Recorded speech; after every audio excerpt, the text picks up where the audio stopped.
Hi, everyone. This is America Adapts, the climate change podcast.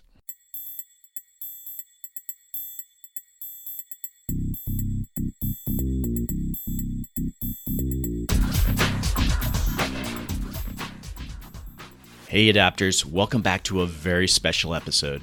I'm Doug Parsons, your host of America Adapts. In this episode, we travel to New York City to learn about urban forestry and climate adaptation. There are 30,000 acres of parkland in New York. Most of us think of playgrounds, basketball courts, and concrete, but forested parklands make up nearly a quarter of New York's parks. You'll learn the critically important role they play for all New Yorkers. This is an epic episode covering the length of New York City. I spoke with a diverse list of experts, all working to make New York more resilient to climate change through their urban forest. First off, I want to thank American Forest for their generous sponsorship of this episode. You'll discover the unique role American forests play in developing partnerships to address climate change. Also, I want to thank the Natural Areas Conservancy, New York City's Parks and Recreation Department, and the U.S. Forest Service for providing the experts and the support to make this episode happen. I thought I knew New York, but as you listen to this episode, you'll discover there's so much more to the city through their urban parks. This is an exciting adventure, and I look forward to sharing it with you. To learn what is happening with adaptation and urban forestry, my host took me throughout the city. In this podcast, I will take you, my listeners, with me on this journey visiting parks, meeting citizen activists, and the experts who are making sure the Big Apple is ready and resilient to climate change in the years ahead. And in case you're wondering, I love New York.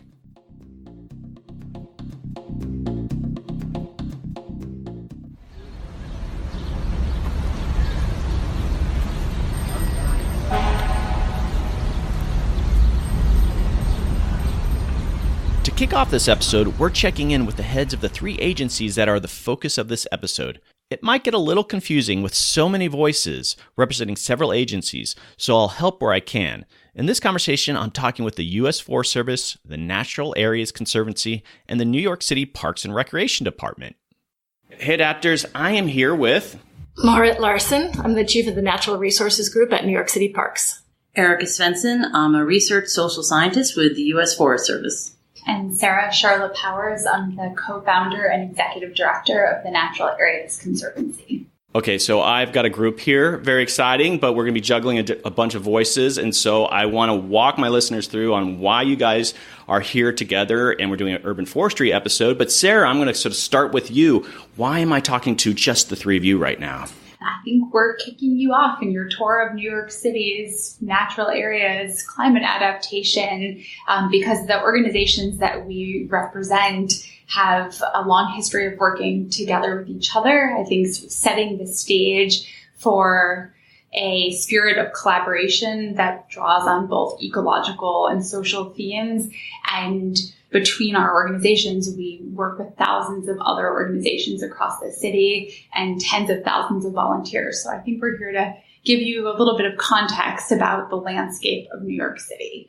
Okay, so maybe let's take a little bit deeper dive. Your organization is kind of an offspring of the collaboration between these groups, right? So our organization is a nonprofit. We're born out of a model of public-private partnership that's pretty powerful here in New York City, formed dating back to the formation of the Central Park Conservancy. There's about 50 institutions here in New York that are nonprofits, but that have formal partnership relationships with the city. Most of those organizations are responsible for providing arts programming, public programming, educational programming. Our organization is responsible for conducting scientific research, and then using that information to advance the management of about 20,000 acres of natural areas in the city. So we view ourselves very much as a knowledge broker between the academic world and the world of practice.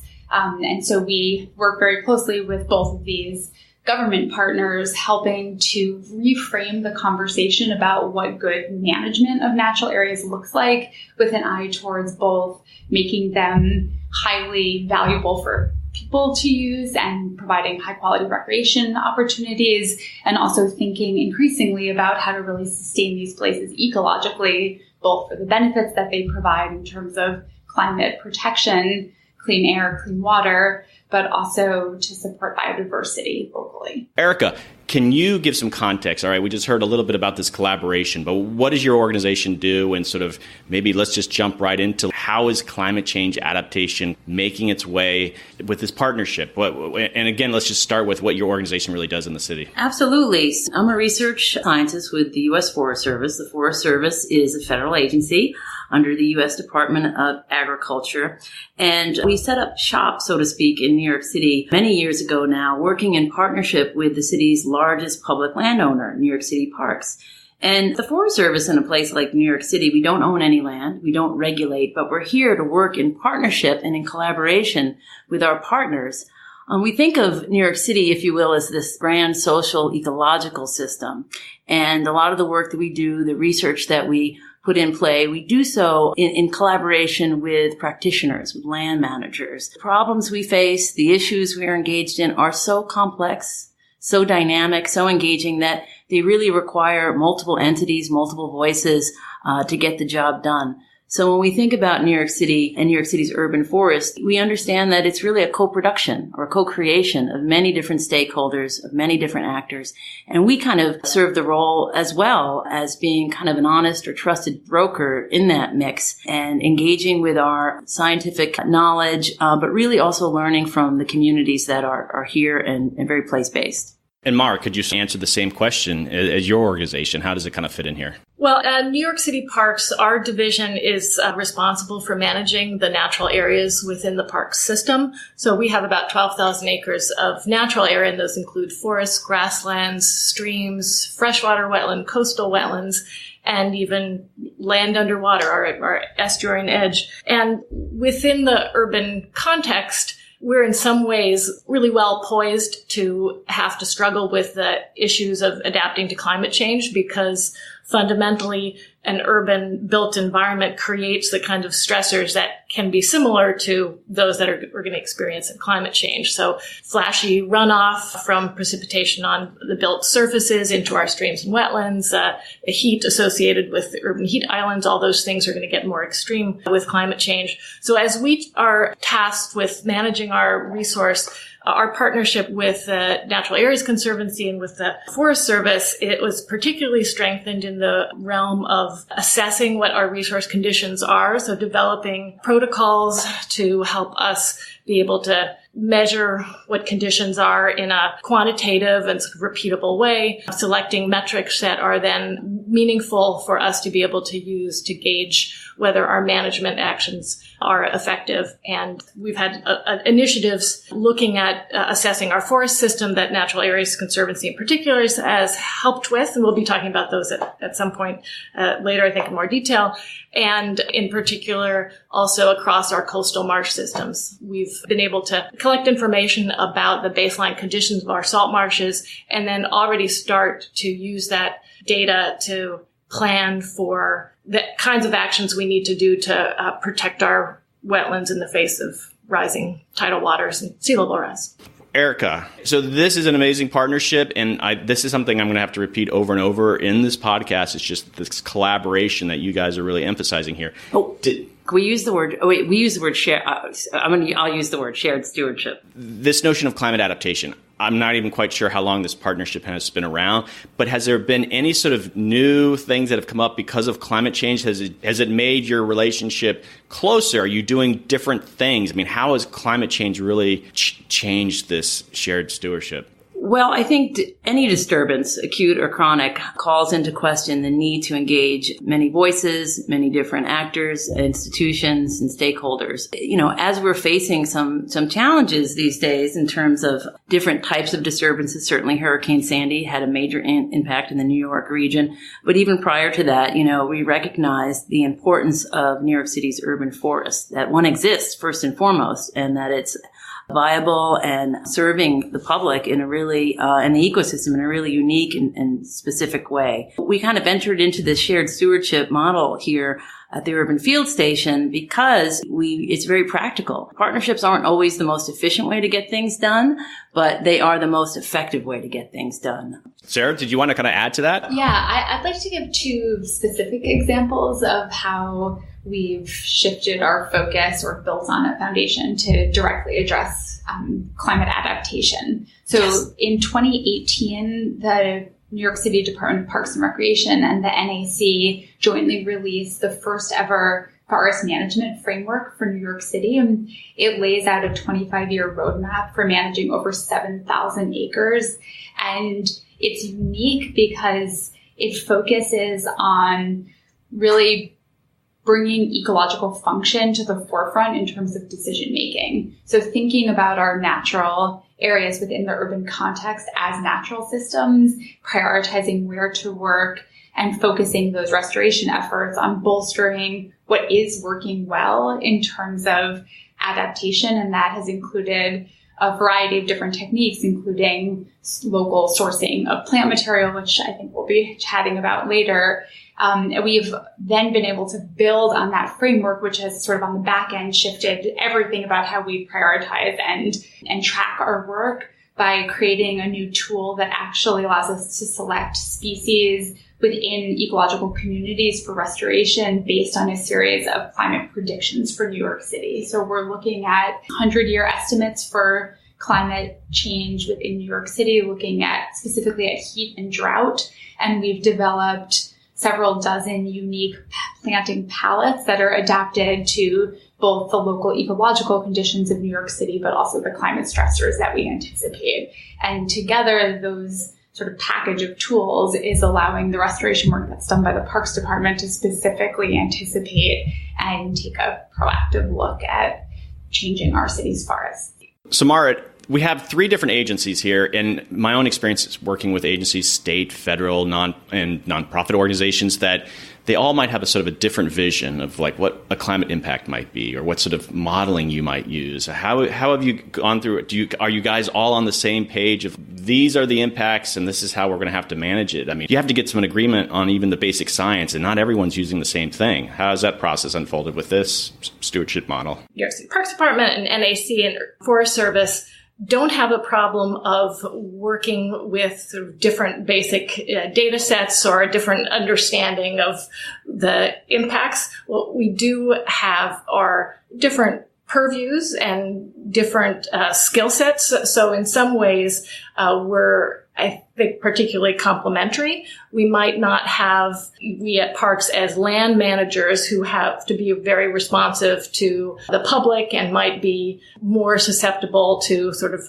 political pressures, have the sort of one sort of our turf that we need to focus on. We benefit from working with a private or nonprofit organization because they have an ability at the Natural Areas Conservancy to be more flexible and focus on sort of a mission, or as Sarah's been saying, developing tools that can help us with our work.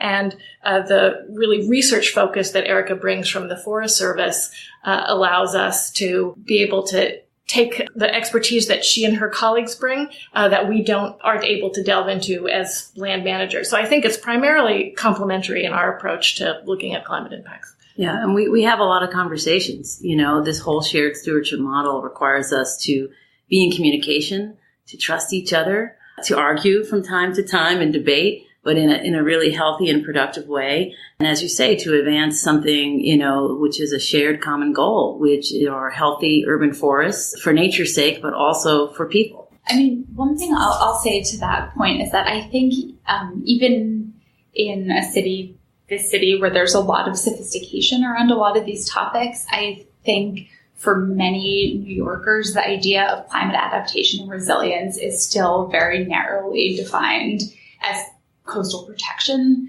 And so I think that the sort of nuance and interdisciplinary approach that includes social resilience and resilience of a whole range of natural ecosystems within the urban context is really adding to that conversation. And I think allowing us to get out in front of some issues that we have a little bit more wiggle room in terms of time to do some thoughtful planning. I think in some ways we're seeing in some of our national work that thinking about the resilience of natural forested systems within cities is a topic that's just gaining traction in a new way. I think there's been a big focus on street tree planting and heat equity. But I think as we think more about sort of the complexity of managing bigger kind of forest patches within the urban context, I feel really lucky that we've given ourselves a little bit of a chance to sort of make an early investment in some of those topics. One other thing, we've sort of touched on this, but just to say about the group dynamic is that in some ways I think we've done a lot of work looking at the way cities across the U.S. are approaching the management of urban natural areas, both when we were writing the business plan for this organization, and then last year we conducted a survey of 125 organizations across over 100 U.S. cities, looking at their approach to management of natural areas. And I think this is a little bit subtle, but in some ways I think the nature of this collaboration is its own form of resilience. It's putting a series of otherwise sort of competing interests together in a way that really bolsters the impacts. So just as an example, we worked together last year to develop, or over several years, released last year, this framework.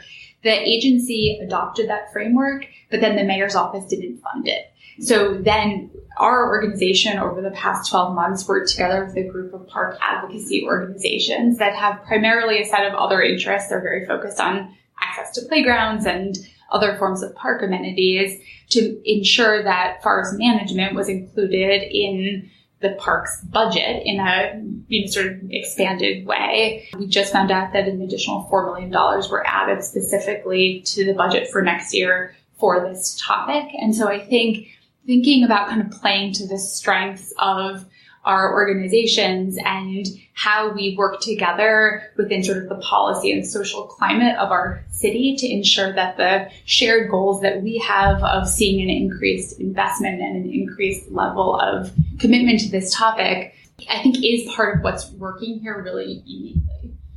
That is good. I feel like I want to amend something on behalf of the Forest Service with the reason for being. The Forest Service really sees the work happening in New York City and in other cities as very innovative because of this partnership framework, because of this collaboration, because of this aspiration for a shared stewardship model.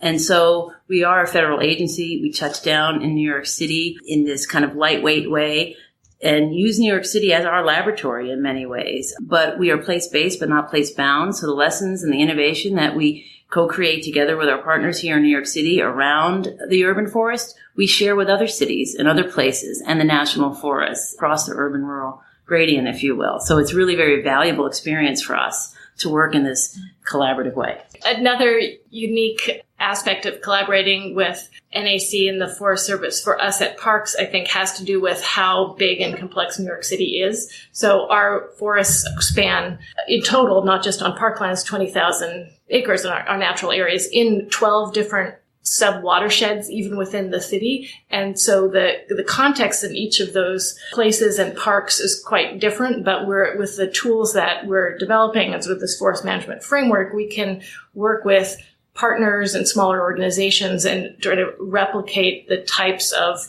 approaches we're dealing with locally within New York City, because it's as if really we've got many cities within our purview. What have you done to communicate urban forestry and climate adaptation to the public? That's always a challenge to get people to kind of support urban forests in general, even though people love them. Now you got this new dimension of climate adaptation. Are there specific programs? What are you guys doing? I think that's a place where our organization has added a lot of value. We've actually hired PR consultants numerous times to help us work directly with mainstream media to get more attention on this topic. So when we released our forest management framework, it was the cover of the Metro section of the Times the day that it was released. And it was a huge picture of me and one of our colleagues walking through a forest in one of our parks.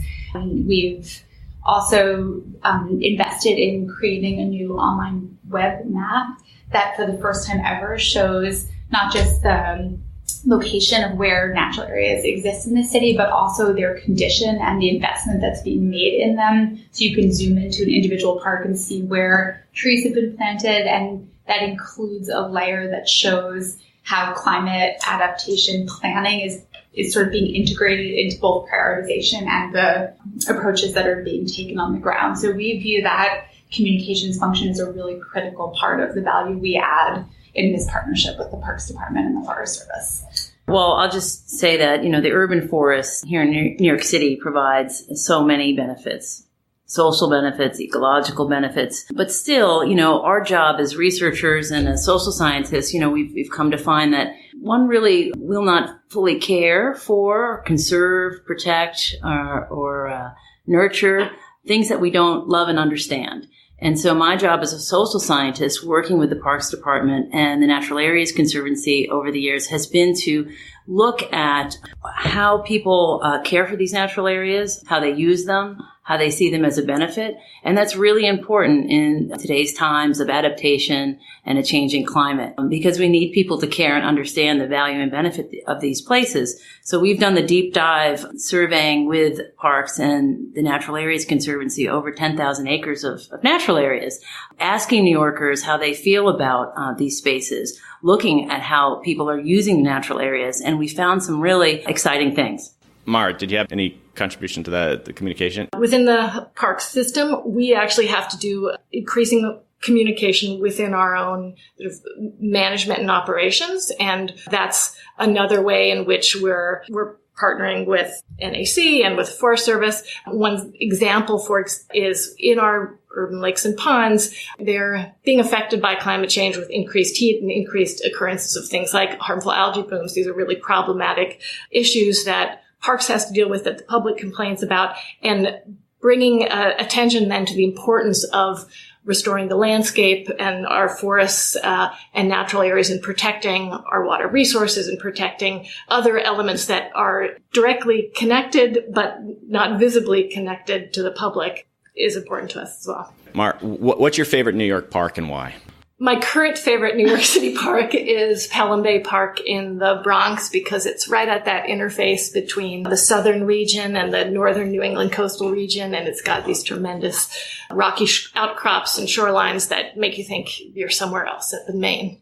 Sarah, what's your favorite park and why? My favorite New York City park is in Cortlandt Park, for two reasons. One is it's right next to where I grew up, and it serves as a real reminder to me. I lived and worked out of New York City for about 20 years doing more traditional natural resource management, but my original spark and love for nature was formed in a city park, so I like that sort of connection. It also happens to have these huge towering, sort of historic forests that really still embody the historic landscape of New York City. Erika, what's your favorite park? Well, it's very hard for me to answer what is my favorite park, because I'm getting older now and there's so many experiences. One of my favorite parks is my neighborhood park, Carroll Park, where I took my children when they were very young, and they learned to play and find their way through some of the trees and rocks and grasses. But as I get older, there's other parks and places that serve a different need for me. And right now, I'm really loving parks where I can explore the high canopy and sit and reflect in a quiet place, just kind of get some meditation or get a handle on my thoughts for the day and feel a cool breeze. So many different places. Before we meet the rest of the New York team, I wanted to check in with Jad Daley, CEO and President of American Forests, to give us some broader context of the importance of urban forest.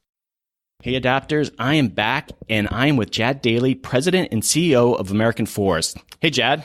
Good to see you, Doug. Let's just kick this off. What's American Forests all about? Yeah, American Forests is the nation's first conservation organization, founded in 1875. And we like to say we're not just old, but we've learned a few things along the way and formed some really powerful partnerships as well. The goal for American Forests is to create healthy and resilient forests from cities to wilderness. We're really excited that we'll be talking to you today about urban forests, because urban forests have been in the center of our vision from the very, very beginning. We think the benefits of trees and forests are needed everywhere in America, and really excited that we're at a moment right now where it feels like urban forests are gaining greater traction than ever. Okay, jumping right into that, this is about climate adaptation.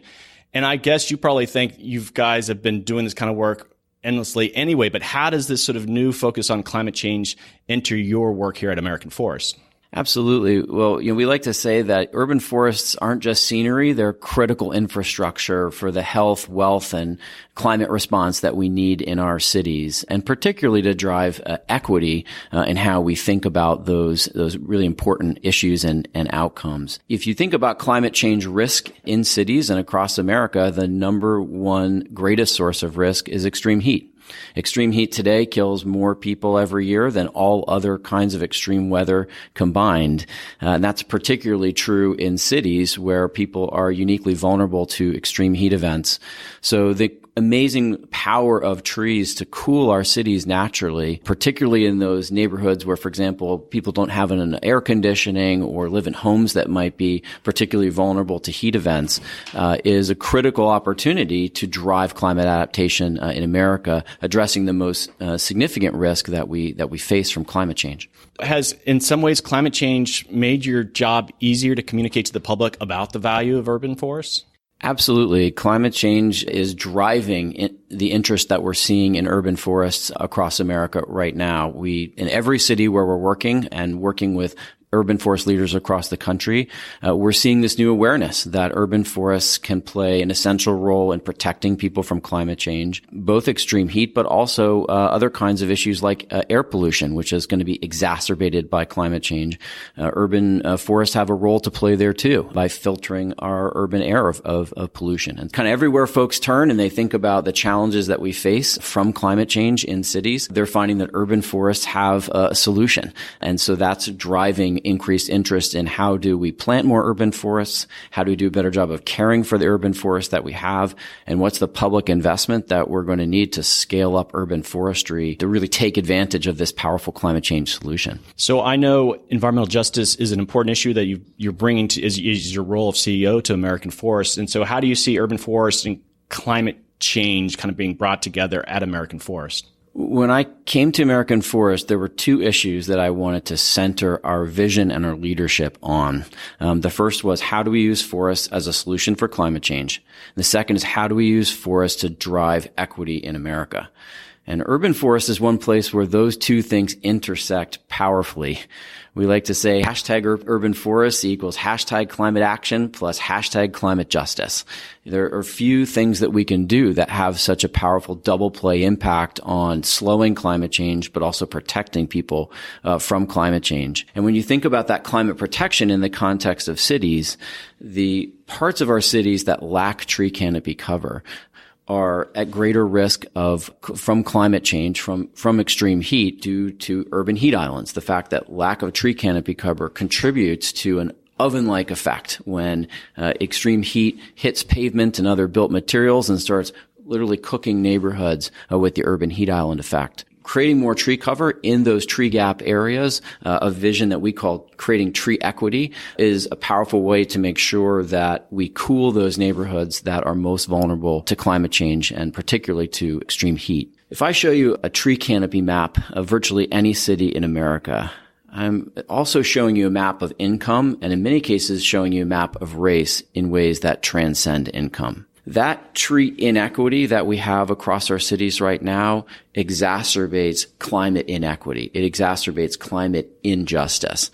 So we put forward a vision of tree equity that we see as a powerful way to use trees to drive climate justice for people, particularly in underserved neighborhoods and communities of color. Let me explain that a little bit more. So the lack of tree canopy cover in a neighborhood helps to create an urban heat island, areas where cities get 5 to 7 degrees hotter during the day and sometimes as much as 22 degrees hotter at night, which is actually when the worst health impacts kick in. Imagine if you're a low-income person, you're living in a home that's not particularly resilient to heat, doesn't have good ventilation, for example, and maybe you don't even have air conditioning. Well, we also know that the low-income people in those neighborhoods often have greater pre-existing health vulnerabilities as well. And now you put the stress of extreme heat days on those kinds of neighborhoods, and all throughout the day, people are facing this stress from heat. But then even at night, there's no opportunity to cool down because urban heat islands keep those neighborhoods hotter all the way through the evening. And that's what creates day after day the greatest health stress from heat and ultimately kills the most people during heat waves. So if we can create tree equity, if we can bring the power of tree cover to cool those neighborhoods that are most vulnerable, where people have these underlying vulnerabilities to things like extreme heat, we can help to address climate adaptation, to drive climate adaptation for the people who need it the most. But I think it's really important to note that this is a moment where city leaders and policymakers across the country and citizens are all looking for things that we can do that will protect us from climate change, but will also slow climate change, that will take away the underlying problem. Urban forests are uniquely powerful in this regard. They cool our neighborhoods. In fact, we did one study in Dallas that found that fully implementing urban forests along with using cooling surfaces could reduce mortality by 22%. So we know urban forests are a powerfully effective way to protect people from climate change. But here's the part that most people don't know. Urban forests capture almost 20% of the carbon emissions that are absorbed in our forests here in the U.S. every single year. Let me repeat that. 20% of the carbon captured in U.S. forests every single year is actually being captured in urban forests. So a critical component of our U.S. forest carbon sink is actually trees in cities. And so creating more trees in cities and creating healthier trees in cities is going to play an important role in reducing carbon emissions through the power of sequestration. But there's an even greater benefit of urban forests to slow climate change, which is their role in cooling our cities and reducing energy use. 5 to 10% of all the energy use in cities during these peak hot weather periods is because of urban heat islands. It's because of that unnatural heating effect that I spoke of earlier. Research from the U.S. Forest Service has found that our trees in cities already today reduce energy use by 7.2%. If we create more urban forests and more robust urban forests, they can help us tackle that extra energy use associated with urban heat islands, and they can drive even greater energy savings and therefore even greater carbon emissions reductions. What can you tell me about American forest, and how is New York City a role model in this area of urban forestry and climate adaptation? And what are your experiences in your relationship with New York? Well, first, we hope that American Forest's vision for tree equity is not only guiding for our work, but is helping to provide a North Star for the urban forest movement, to make sure that when we're investing in urban forests, we're doing it in these tree gap areas where the absence of tree canopy is having the greatest impact on people, particularly on vulnerable populations that face issues that I discussed before, like pre-existing health conditions and lack of air conditioning. How's this integrating with your work in New York City? Our goal for New York City and every city around the country is for American forests to provide resources and leadership that help them be more successful in urban forestry. In addition to the public funding that we're helping to bring from federal and state sources for efforts like the great urban forestry leadership in New York, we're also creating a home for those resources on the internet.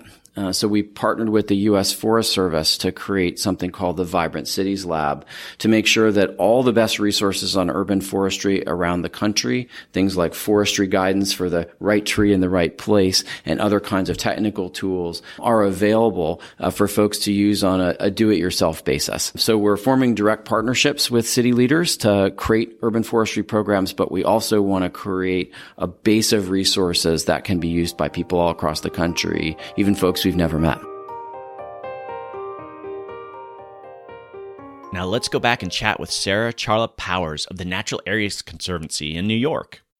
I'm back with Sarah, and I wanted to just follow up and talk about the forest management framework for New York City. And I'm holding a copy of it right now. But Sarah, could you kind of briefly describe, this is sort of an important document for the city. What's it all about? Sure. So the document is really important. It shifts the way that the Parks Department approaches its management of natural areas from a binary of restored or unrestored to a systems management approach.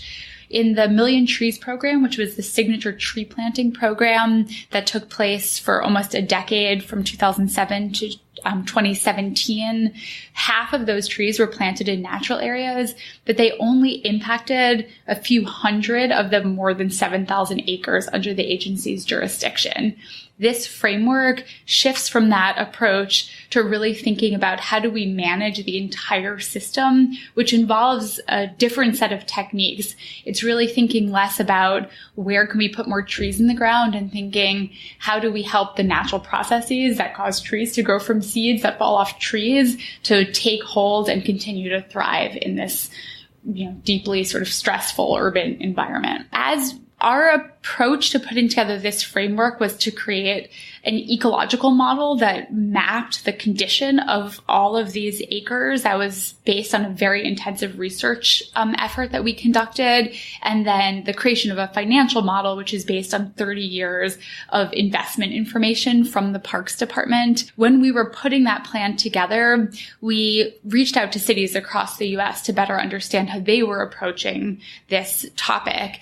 And we found a surprising lack of information, both in the published literature and in gray literature, about the way that specifically natural areas are being managed within the urban context. Or in 2018, we conducted a survey of 110 U.S. cities looking at their approach to management of the urban forest. And we found some real similarity between how people are working and also these emerging areas of interest, including climate change. So there was an overwhelming interest in including climate adaptation into management practices, but also a big gap between that interest and the number of cities actually doing that work. So we saw over 80% of cities listed climate change as a top concern, but only about 25% were actively approaching climate adaptation in their work. So we're now moving our attention to thinking about how, as a national community of practice, can we start to beef up the way that we're approaching these topics and work together more collaboratively. It's a 25-year time frame for the forest management. And when you think about climate change, we're talking 2050, 2080. How did you decide on 25 years? And does that sort of hamper you when you think about climate change in a broader way? I think forest management in an urban context is a forever exercise. So we needed to put a time horizon on it for political and administrative purposes. And we wanted to set a timeline that allowed us to map out a pace of work that we felt was sustainable. But in some ways, I think the work we're doing now and the work we'll be doing 100 years from now are all part of this sort of lifetime trajectory of what it takes to really manage natural resources in a changing world. Hey, Adapters, we are back, and I am with... I'm Kristy King. I'm the Director of Natural Areas Restoration and Management for New York City Parks. Okay, so let's just jump into this. How do forests add to the overall resilience of New York City? I think forests are just one piece of highly functional urban green space. They are an important component of an overall resiliency program for New York City. Here in New York, in our parkland, there are over 7,300 acres of forested natural space, which is surprising to people. And it's a lot of space, so you can imagine that if these forests are well supported and healthy, that they provide so much to New York City and its residents, both in terms of ecological benefits and social benefits, like a nature experience. We talked a little bit about this in a previous conversation, but what really, like the social benefits of a forest, how does that impact resilience? Right. I mean, I think that's a tough question to answer, and I'm certainly not a social scientist, but I would argue that if people feel connected to natural systems or living things in general, that might make them feel more empowered to understand nature and take other actions that may mitigate the long-term effects of climate change on their personal lives. We had sort of an overall definition of the forest management framework, right. But how does that sort of relevant to your work? How does it affect your day job? How are you using it? Oh, man. Yeah. Implementing the forest management framework, we're really in it right now. I'm a very nuts and bolts kind of person, very involved in the technical details. And while I was part of creating the framework and bringing our 30 years of forest management experience at New York City Parks to what the Natural Areas Conservancy brought in terms of their ecological assessment of our forest, we worked together to create it, but now the implementation feels like my job. Getting my team of about 20 folks working in forest across New York City to use the tools that were created for us and to better understand the impacts of the work that they're doing, the long-term changes that they're seeing as a result of our projects, and then choosing the right spots. So I'd say the main things that we're doing differently are in site selection. We are choosing our project areas based on the framework in that we're looking at areas of forests that are maybe already healthy, maybe with mature native canopy because those spaces are already providing the greatest benefits to New Yorkers. And then we're working to reduce those threats and to make sure the next generation of trees is in place and that regeneration is possible.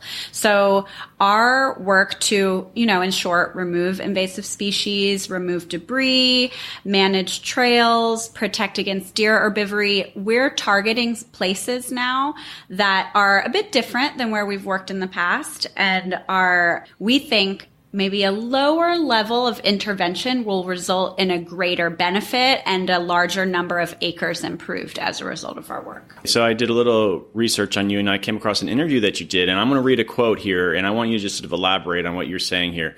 I think I gained a real and scary understanding of the range of impacts of climate change and sea level rise on our urban forests. And I'm always thinking and planning now with that in mind. I love that quote because, it's driving your day job. Yeah, it really is. I think Hurricane Sandy was no joke for us, and it definitely changed the way we think about our work and how our forests are going to continue to change in the future. Most immediately through increased storms and large canopy gaps opening in forest and natural areas.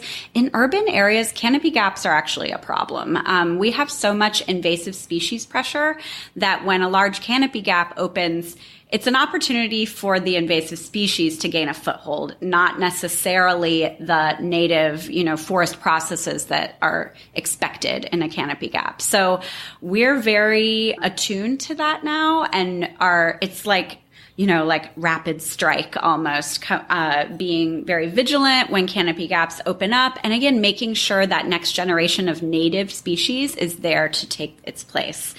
And then the other thing I'd say is New York City is a coastal city. And while we have a lot of upland forest, we're very close to the shore in a lot of places. And the influences of salt spray and just, ocean flooding, beach flooding are very interesting. And that's something that we're thinking more about, like planting salt tolerant species in places that may have greater saltwater inundation in the future, and kind of thinking about how our forest communities will change over time, how the assemblages of species that are there now might not be the ones that are there in the future.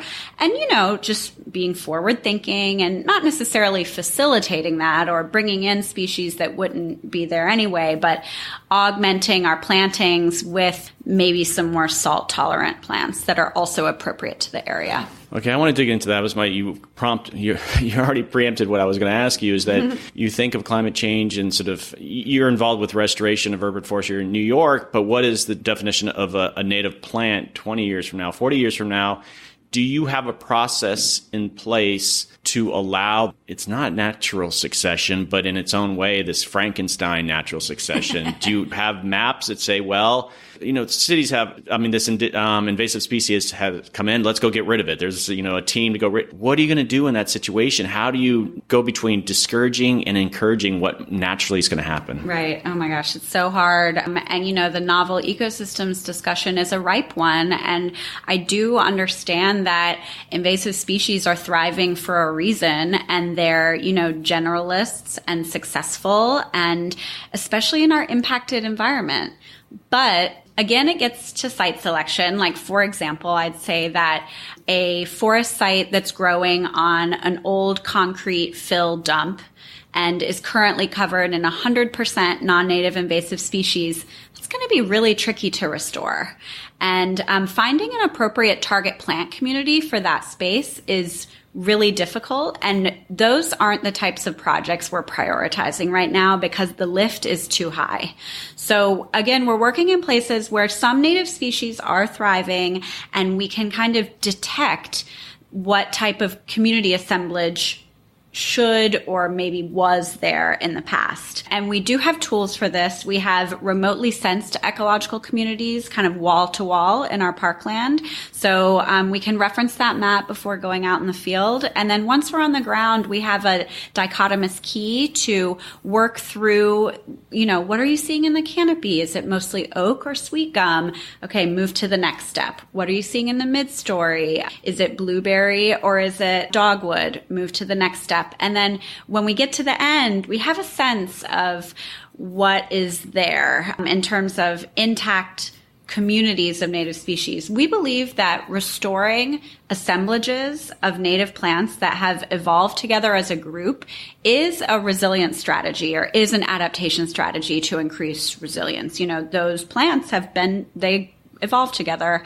And while the balance might have tipped in favor of something else in the specific New York City site, we want to bring those plants back together. And we do kind of assume, and the literature points to this too, that together those plants can be more resilient to future invasion and disturbance. You're doing a lot of research. This kind of gets a bit technical, but how do you kind of bring the public into what you're doing here, make them understand of all these complex things that you're doing? Yeah. Engaging the public in our forested natural areas in New York is so cool. I think it's very rare that people know that these places exist at all, let alone that they're public parkland, that they're available to them for enjoyment, and that they're safe and welcoming. So we do a number of things. We do stewardship events to actually directly engage in the management activities. People plant trees, it's a really kind of low barrier to entry. It's really rewarding. I planted 40 trees today. That's really cool for people. But now we're doing a lot of work with trail management. There are over 350 miles of trails and kind of social paths in our parks, and we're working to formalize, mark and blaze those trails with clear signage and wayfinding, and then work in conjunction with our urban park rangers to lead hikes and walks and really, again, show the public that these places are theirs. This is public land. It's underutilized parkland, I would argue. Many of our active use recreation areas are heavily used, very crowded in New York City. And, fanning people through the passive recreation spaces, I think, is one, just really exciting and novel for them, but also can expose them to a different type of nature experience than maybe the tree in front of their house or the garden down the block. What's your favorite New York park? My favorite New York City park is Pelham Bay Park in the Bronx. It is the closest we have to like a rocky New England shoreline, but there's also swamp forest, incredible mature sweet gum, tulip, poplar, oak, and there's a public beach there, Orchard Beach, that's was built by Robert Moses and is a really cool, just piece of history in New York City. But then weave throughout that are salt marshes, forests, nature trails, and a full range of experience for everyone. Hey, Adapters, we are back, and I'm with Clara Pregitzer from the Natural Areas Conservancy. Okay, so what do you do with them? I am a conservation scientist, and I'm trained as a forest ecologist, and I also split my time. I'm a PhD candidate at Yale School of Forestry as well. That's pretty busy. Yeah. Okay, so I want to jump in here and tell me about this national survey findings with a focus on climate change related topics. Yeah, sure. So when we were developing our forest management framework for New York City, one of the things we were really interested in learning more about is how other cities were managing forested natural areas. So we started digging around and found that there wasn't really any national information about how cities were approaching forested natural area management. And so we became sort of fixated on this, and we decided to do a survey. So it's a two-part project.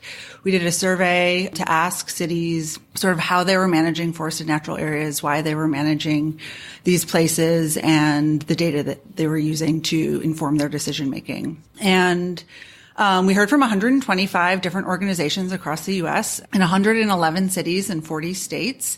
So we were really impressed by the turnout. This fall, we will be bringing 12 of those cities here to New York to dig in a little bit more on some of the findings. Climate related, I would say we found that less than half of the cities had climate projection data that they were using to inform their decision making. And so although I think 68% said climate change was a really important factor and challenge in their decision making, they might not have the tools or the information to really apply sort of science-based decision making. And so I think there's a real opportunity to potentially think a little bit more about how climate change impacts are happening specifically in cities. And so there's all of these other sort of co-occurring stressors that are happening in cities: invasive species, fragmentation, increased frequency of storms and weather events. And so cities are really interested in trying to figure out how to manage forests for the changing climate. But I think a lot of the data that's available is really regional or statewide, and specifically for forest doesn't really touch down on a lot of these forested natural areas. And that's really what we found in New York City too. We started looking at data on how forests were changing in general and really found that cities in general across the nation just don't have common forms of data. So really simple things like where these places are, how many acres of natural areas there are in cities. There aren't a lot of common measures for that. So there's data like tree canopy maps, but that doesn't really get at sort of the forest type or the quality or the condition of forests in cities. And so a lot of that is really critical to know to understand how these places are changing and how to manage them for the future. Another finding that we found was that less than half of there's a lot of measures. So understanding how forests are changing over time is critical to understanding how climate change impacts might be influencing forests. So understanding some of those trajectories and change over time, just about half of cities had information on how their forests were changing over time. So measures like biodiversity, forest structure and composition, invasive species, just about half of the cities that we heard from in the survey had those data. And so I think that's really great that half of them do, but it also sort of opens the door to say, like, well, why don't all of them have some of that information? Or why don't more than half have that? And how can we begin to close some of these gaps that might be just analytical gaps? So some of the cities said they had these data, but they weren't really able to apply them for decision making.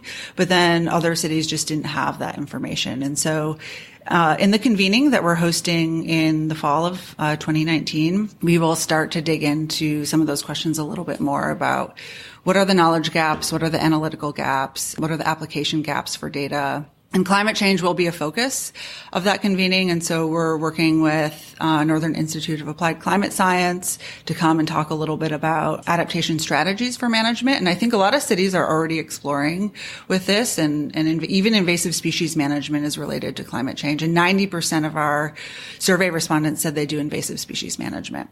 Is there a particular city that is doing really great work besides New York City? Yeah. So we've been interviewing the cities that are going to be attending our convening, and because they're geographically distributed across the U.S., there's different climate challenges. So we've been talking to Miami, for example, and it was really interesting to talk to them because they're dealing both with biodiversity loss and fragmentation. So the area that they work in is really biologically rich. But then there's also these forest types, the mangrove forests, that are not biologically rich, but protect from sea level rise. They're sort of balancing and prioritizing between different climate stressors and how to manage forests and different types of forests to adapt or meet those management challenges. And then I know Seattle is doing really innovative work and starting to trial some management strategies to make their forests adapt to climate change. Okay, last question. What's your favorite park and why? My favorite park in New York City is Van Cortlandt Park in the Bronx. And I think that's because my first job as a forester for New York City was stationed in that park. And so I'm from a rural area from northern Michigan, and I came here to New York City and just wasn't convinced there was forest here, and I spent the summer in that park, and I saw a great horned owl, a lot of native species, and just sort of felt more at home in that park.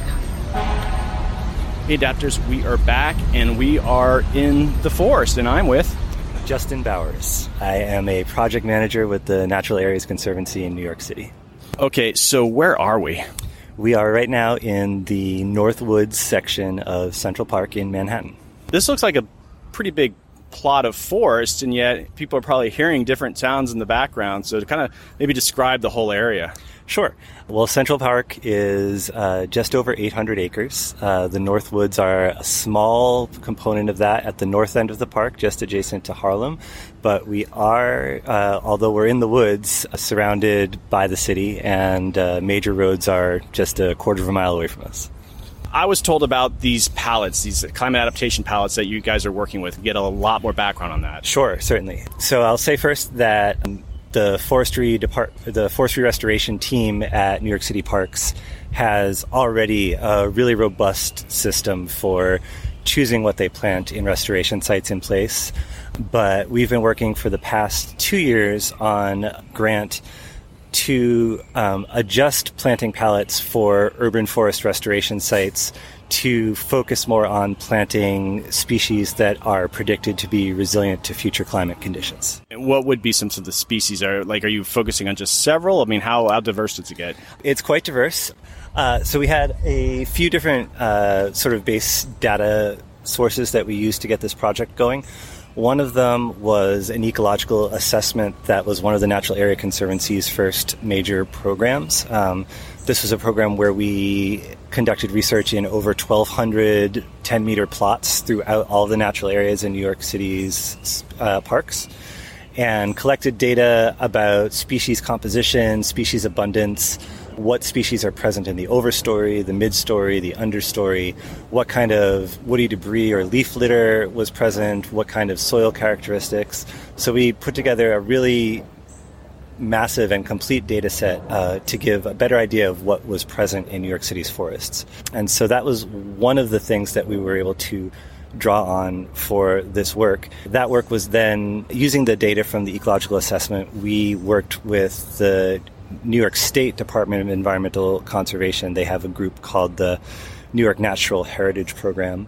They looked at that data, and using the species data and abundance data, mapped all of those plots to individual ecological community types based on the National Vegetation Index, which is a product of the USDA. And so when designing the pallets for future use, what we did was say that we will identify, based on our EA data and these community types, we'll identify individual community types at a restoration site and base the planting pallets that we develop on those communities, so that we're planting towards an existing ecological community, which gives sort of a base of kind of robustness right there. The other thing that we used as our data source was the U.S. Forest Service Climate Change Tree Atlas, which is a free data set available online and is comprised of over 100 tree species that have modeling data partially based on climate change models and trees' predicted response to that, and partially based on trees' response to various disturbance factors like increased drought, increased heat, more prevalence of disease and invasive species.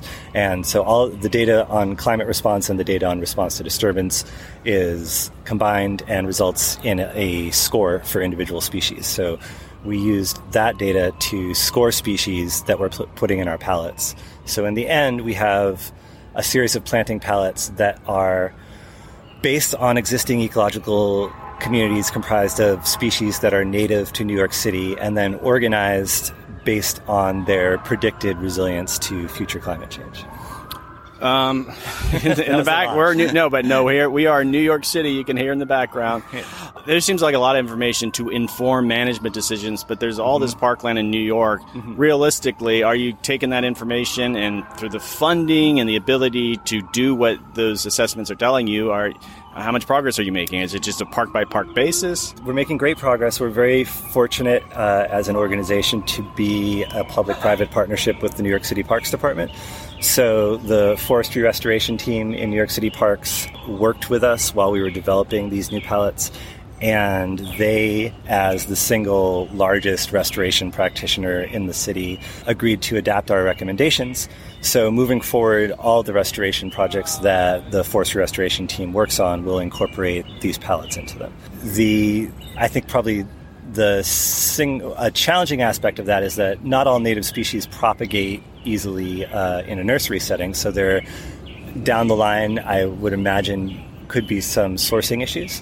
But we also have the advantage of the Greenbelt Native Plant Center, that is a New York City Parks nursery that propagates native plants on Staten Island and collects seeds from native species and genealogically native species throughout the city to propagate and then resell. Okay, so what is this first tool that I'm hearing about? So FIRST stands for Forest Identification and Restoration Selection Tool, and it's something that we built as part of our project to develop planting palettes. And what it is basically a selection tool that you can use in the early stages of planning your restoration. So ideally, you would be in the site that you're planning to restore or have collected data on the species present in that site. And what you do is you run through this tool, which is a dichotomous key. It's a selection of A/B choices starting from very broad choices, like are you working in a terrestrial area or a wetland plustron area, and then becoming gradually more specific. Are you in a native forest or a successional forest? Are you dealing with deciduous species mainly or evergreen species? Then it gets into specific species, and then it gets in a little bit to specific assemblages and dominant species. And in the end, what it arrives at is identifying the kind of forest community that you've got around you. And that's, again, data that came from our ecological assessment. The next step there is it then leads you to a planting palette based on our grant that is comprised of native species that are predicted to be resilient to climate change that you could plant in the site that you're standing in. Okay, I'm going to use that, but also if you're on the bus and you're talking to someone, they say, what is this first thing all about? Yeah. You got 20, 30 seconds. How do you describe it? It is a tool for identifying the kind of forest community that you are either looking at or planning to do work in, and then choosing a palette of trees and shrubs to plant there for restoration purposes. That's pretty good. Okay, question I'm asking everyone, what's your favorite park and why? My favorite park and why? Can I give more than one answer? No. Okay. All right. My favorite park in the city is Inwood Hill Park, which is at the very northern tip of Manhattan. It has a 133-acre natural area. It has some of the oldest forest in the city with a really beautiful grove of tulip poplar and mature oak that's really beautiful. And it has the Hudson River on the west side of it, the Harlem River on the north side of it. It's got some great natural history. There are Native American caves there. There was a Revolutionary War fort there. And it's just a beautiful place. I hope you enjoyed that visit to Central Park. Now let's check in with Dr. Erika Svendsen of the U.S. Forest Service. Okay, Erika, so what are the social benefits of natural areas? Well, natural areas are really unique and special in many ways, but I'd say one of the main benefits really is it provides a sense of a refuge for people. Over and over again, we found that New Yorkers, visitors to the city, engage with these areas to seek some peace and relaxation, to engage in nature recreation, if you will. And it's really important. We see evidence of that in the informal trails that we see or impromptu sitting areas in these natural areas. Sometimes we find sculptures or shrines or even memorials. Through our research with the Natural Areas Conservancy, we found that 70% of visitors to the natural areas do so every week, and that's really important. And when you think about this kind of everyday landscape, everyday nature, what it's providing for people, 20% of folks that we've spoken to in New York City natural areas go nowhere else to seek nature, and that's really important as well for us to think about. A growing part of the climate change movement is sort of climate psychology, how people are dealing with the sort of traumatic effects of climate change. I would anticipate sort of these social benefits associated with urban forests are going to play a role for, the public in the years ahead, as things we head on this roller coaster. And I'm assuming that's kind of playing into your sort of long-term planning. Right. Well, the natural areas, in addition to providing this refuge or kind of this everyday landscape, everyday nature for people to engage and relax, they're also social places. I mean, they're not so remote that you don't see anyone walking along the trail. You're acknowledging other people, you're engaging, and you're seeing people as well, sometimes in a quieter space, obviously, not like on the basketball court or the baseball field. And in this context and in this way, we find there's a real camaraderie and a real sense of community that comes out of these natural areas that you wouldn't really expect. And in that, they become places of our, social infrastructure, and they create social cohesion and trust that is really important, I think, to deal with some of the challenges we may face in the future. We find, though, that when groups are engaged in stewarding these natural areas, when they're actually getting in there, planting trees, maybe tearing down vines, that they have a greater sense of not only the importance of nature, but they get to know their neighbors. And when we've tracked some of these folks 6 months later, we found that they become more engaged in their community at large. They become more civically engaged. Just engaging and understanding their natural areas has become this kind of gateway to understanding community. And they've become more active in all sorts of different things. It's given them the confidence to be part of their city once again.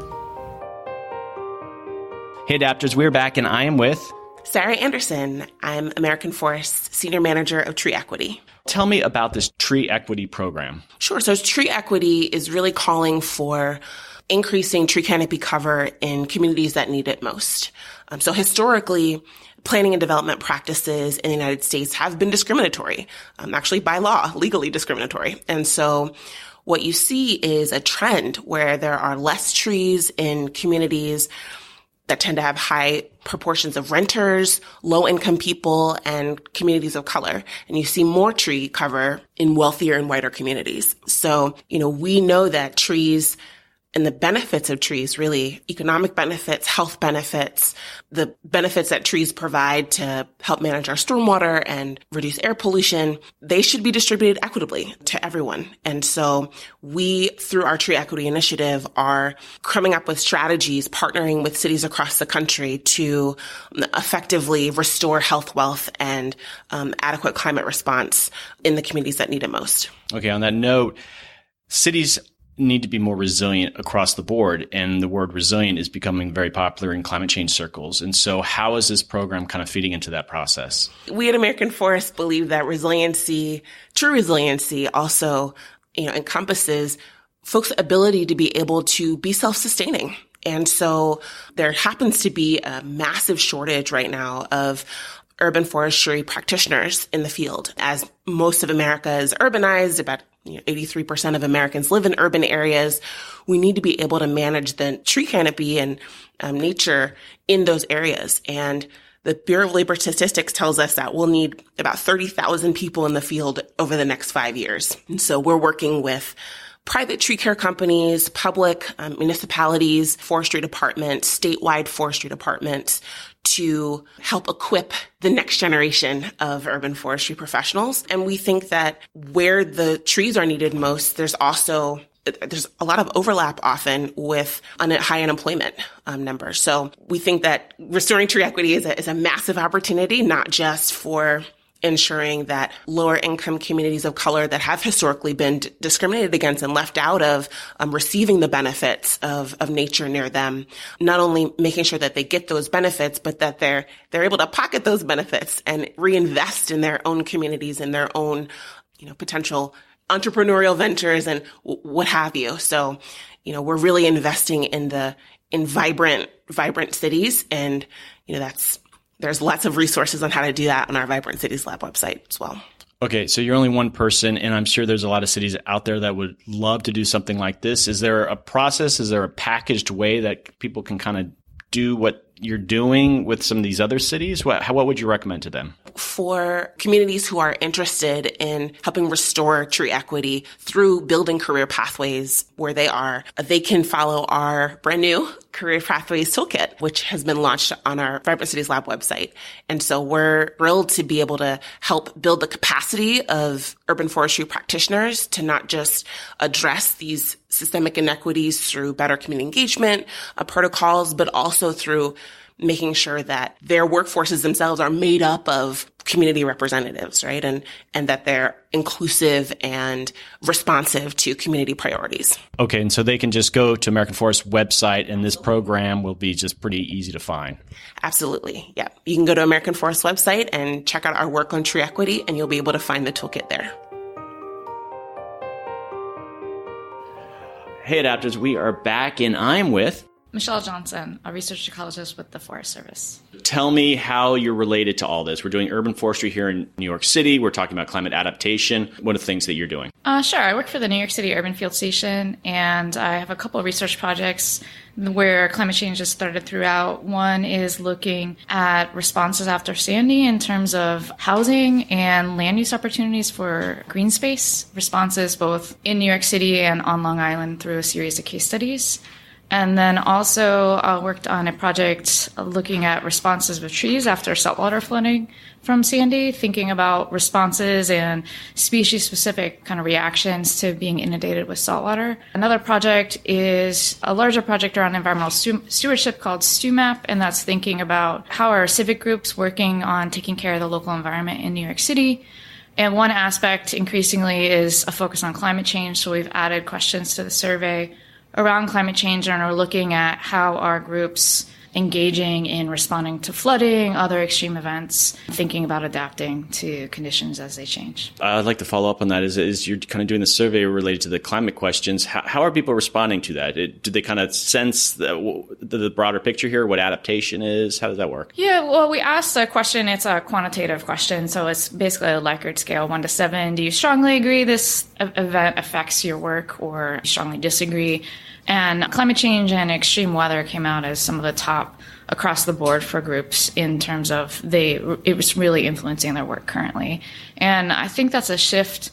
We did this survey in 2007 when it was pre-Sandy, so we're thinking a little bit less about climate change. Obviously, the conversation's changed globally, but having that dramatic of a response, other than neighborhood development, those were the largest kind of factors that were affecting groups' work from the set we asked. That really seems to imply that groups are having to wrestle with this. And we've done some interviews as follow-ups to the survey with groups and really found that certain groups in areas that were strongly affected by Sandy have been on-the-ground responders and have been thinking about going forward, about planning for their communities and in collaboration with the city. Okay, so there's this whole notion of social and ecological integration. What is that? There's, I guess, a couple different ways to look at it.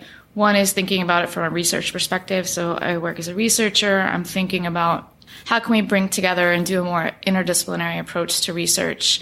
Often, traditionally, we've worked in silos where social scientists work with social scientists, ecologists work with ecologists, and as we're increasingly understanding how interconnected everything is, we're shifting to try to have more integrated theories of social ecological systems in cities and thinking about how the social is pushing on the environmental, how the environmental is pushing on the social.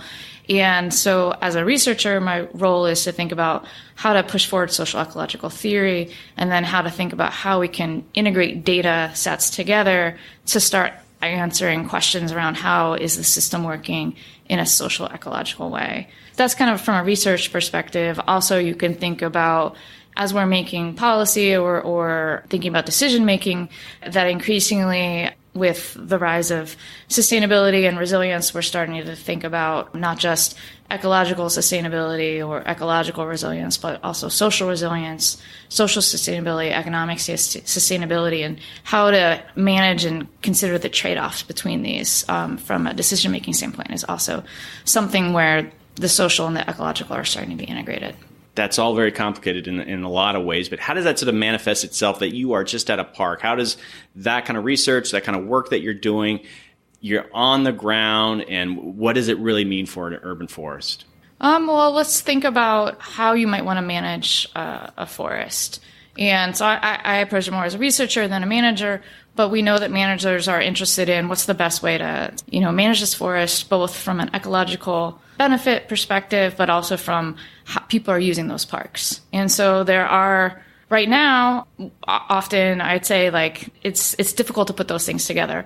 If we know that this is ecologically valuable, are people using it? Well, we might not know, or we might not understand all the relationships between the ecological health of the place as well as the social use and social meaning of the place. And so we had a project a few years ago where we worked with the Natural Areas Conservancy and New York City Parks to engage both in a social assessment of how people are using parks, the meaning they give to these places, and then also an ecological assessment looking at the structure, the composition, and the condition of the forest, as well as wetlands and salt marshes. And we've kind of tried to look at how do we pull those data sets together and think about what are these relationships, and we found they're really tricky, which is not surprising. The data are there, there's a lot of relationships going on there, and it's led us to start asking newer, more detailed questions and start coming up with new questions and ways of analyzing, collecting new data to really try to think through this question of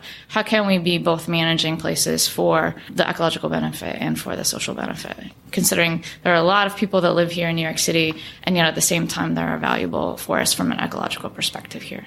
People place a certain value. An ecosystem service is, evaluation, and you please correct my definition, of an urban forest has a lot of different value, and you can actually put a dollar value. In some ways, as you move forward with climate change, you think of these urban forests 20 years, 30 years, 50 years, they might have even more value than we can even begin to comprehend, and talk about some of these social and ecological reasons. Could you just kind of make some predictions and just what I can only guess their value is only going to increase. That's a kind of a complicated thing to answer. The ecosystem services kind of approach to thinking about what are the services that ecosystems provide to people and how does that relate to human health and well-being. Right now, what happens is there are certain services that are easy to measure, and there's others that are challenging. And so what happens when we value them, both from a relative value, like is this more important than something else, or converting things into a monetary valuation so that we can actually put them on kind of a equal playing field, compare apples to apples. In both cases, if you don't have the ability to measure an ecosystem service, it doesn't currently enter into the equation. It doesn't get valued in the decision making. And so that's a tricky thing in that how to think about making decisions about a place that has a value if you're not considering all of its values. So there are some methods that are being developed right now in thinking about how can we understand more the suite of values people might hold about a place, and what are those. And so they're not so much going to be, let's do a monetary valuation of the services, but rather have a discussion with a set of stakeholders or with the public about what does this place mean to you? Here's some services it provides. Are there other things it's valuable at doing as well, such as providing cultural ecosystem services like the ability to go out and be in solitude and experience nature, things like spiritual values or being able to socialize with your friends outdoors rather than just in your apartment. So there's a lot of values there that are challenging to put a dollar value on, and yet they're actually some of the most critical ones in terms of if we think the urban forests are surrounded by a lot of people and who's using the forest and who's experiencing the forests. As our cities grow, there's going to be more demands put on those places, and those social values are going to become even more critical. What's your favorite park and why? I have two favorite parks.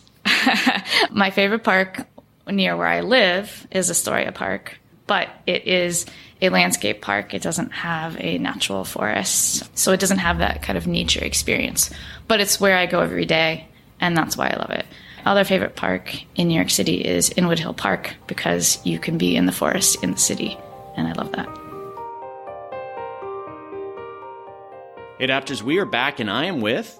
Hi, my name is Lauren Smalls-Mantey. I'm the Heat Resilience Coordinator for the Cool Neighborhoods NYC initiative in New York City. Tell me about this Cool Neighborhoods program. So the Cool Neighborhoods program really was birthed out of the One NYC plan initiative, mainly the resiliency portion. And what makes the Cool Neighborhoods initiative so special is that it's a multi-agency initiative. So they formed the Cool Neighborhoods NYC initiative to address some of those issues, especially the heat vulnerable populations in the city. We haven't really dug into it yet.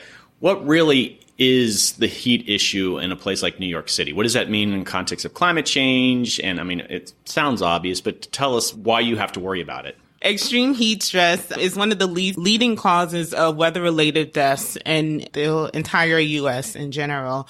So in New York City, every year we have about 450 emergency visit heat-related visits. And to that, about 115 heat-related deaths. So it is a pretty big issue in New York City, but it hasn't garnered a lot of attention. So we're hoping to address that issue. About 10, 15 years ago, Paris had a massive heat wave, and I think upwards of 15,000 people died. Did New York City look at that event and kind of learn from that? At that time, we didn't have this effort or initiative created, but the New York City agencies were well aware of that. And we have taken some lessons learned from the Paris or other incidents around the world and tried to formulate it into our adaptation and mitigation strategies that we have for the Cool Neighborhoods program. Different from other programs, it's a comprehensive program where it has both the adaptation and mitigation side. Adaptation meaning the social programs that are involved in Be a Buddy system, where we try to partner people with either home health aides or our seniors with other people during heat-related events, so they can have someone who can check on them, make sure they're okay. And our mitigation measures, which includes the planting of the trees and looking at the effects of trees or vegetation on heat. I'm curious if this comes up quite a bit, but in regards to environmental justice and equity and climate justice, the urban forest, is this sort of a strategy to try to address those larger issues? And in this Cool Neighborhoods program seems like an example. Is that part of those conversations? Yes, it's one of the main focus actually of some of the Cool Neighborhood strategies. A couple years ago, the Department of Health developed a heat vulnerability index, and this is you can see that there's spatial differences throughout the different neighborhoods in New York City. So a lot of the measures that are taken through the program, such as the block street tree planting or the creation of the social programs such as Be a Buddy and home health aides, are targeted in those heat vulnerable neighborhoods where the people are at risk. The Heat Vulnerable Index uses 4 metrics to determine the vulnerability of the people in the neighborhood and includes environmental and social factors in that metric. If I had to guess that there would be potential friction that we've heard a lot about how trying to restore forests in New York City, and you have sort of this natural vegetation. But if you think about cool neighborhoods and even bringing urban trees into the situation to help with the temperature aspect, are you guys encountering any of that friction? Well, no, we should dedicate our resources to more about the cooling effects of trees in these neighborhoods versus restoring a more natural area. Who gets the money? Are your programs kind of dealing with it? I would guess there's a demand for those resources.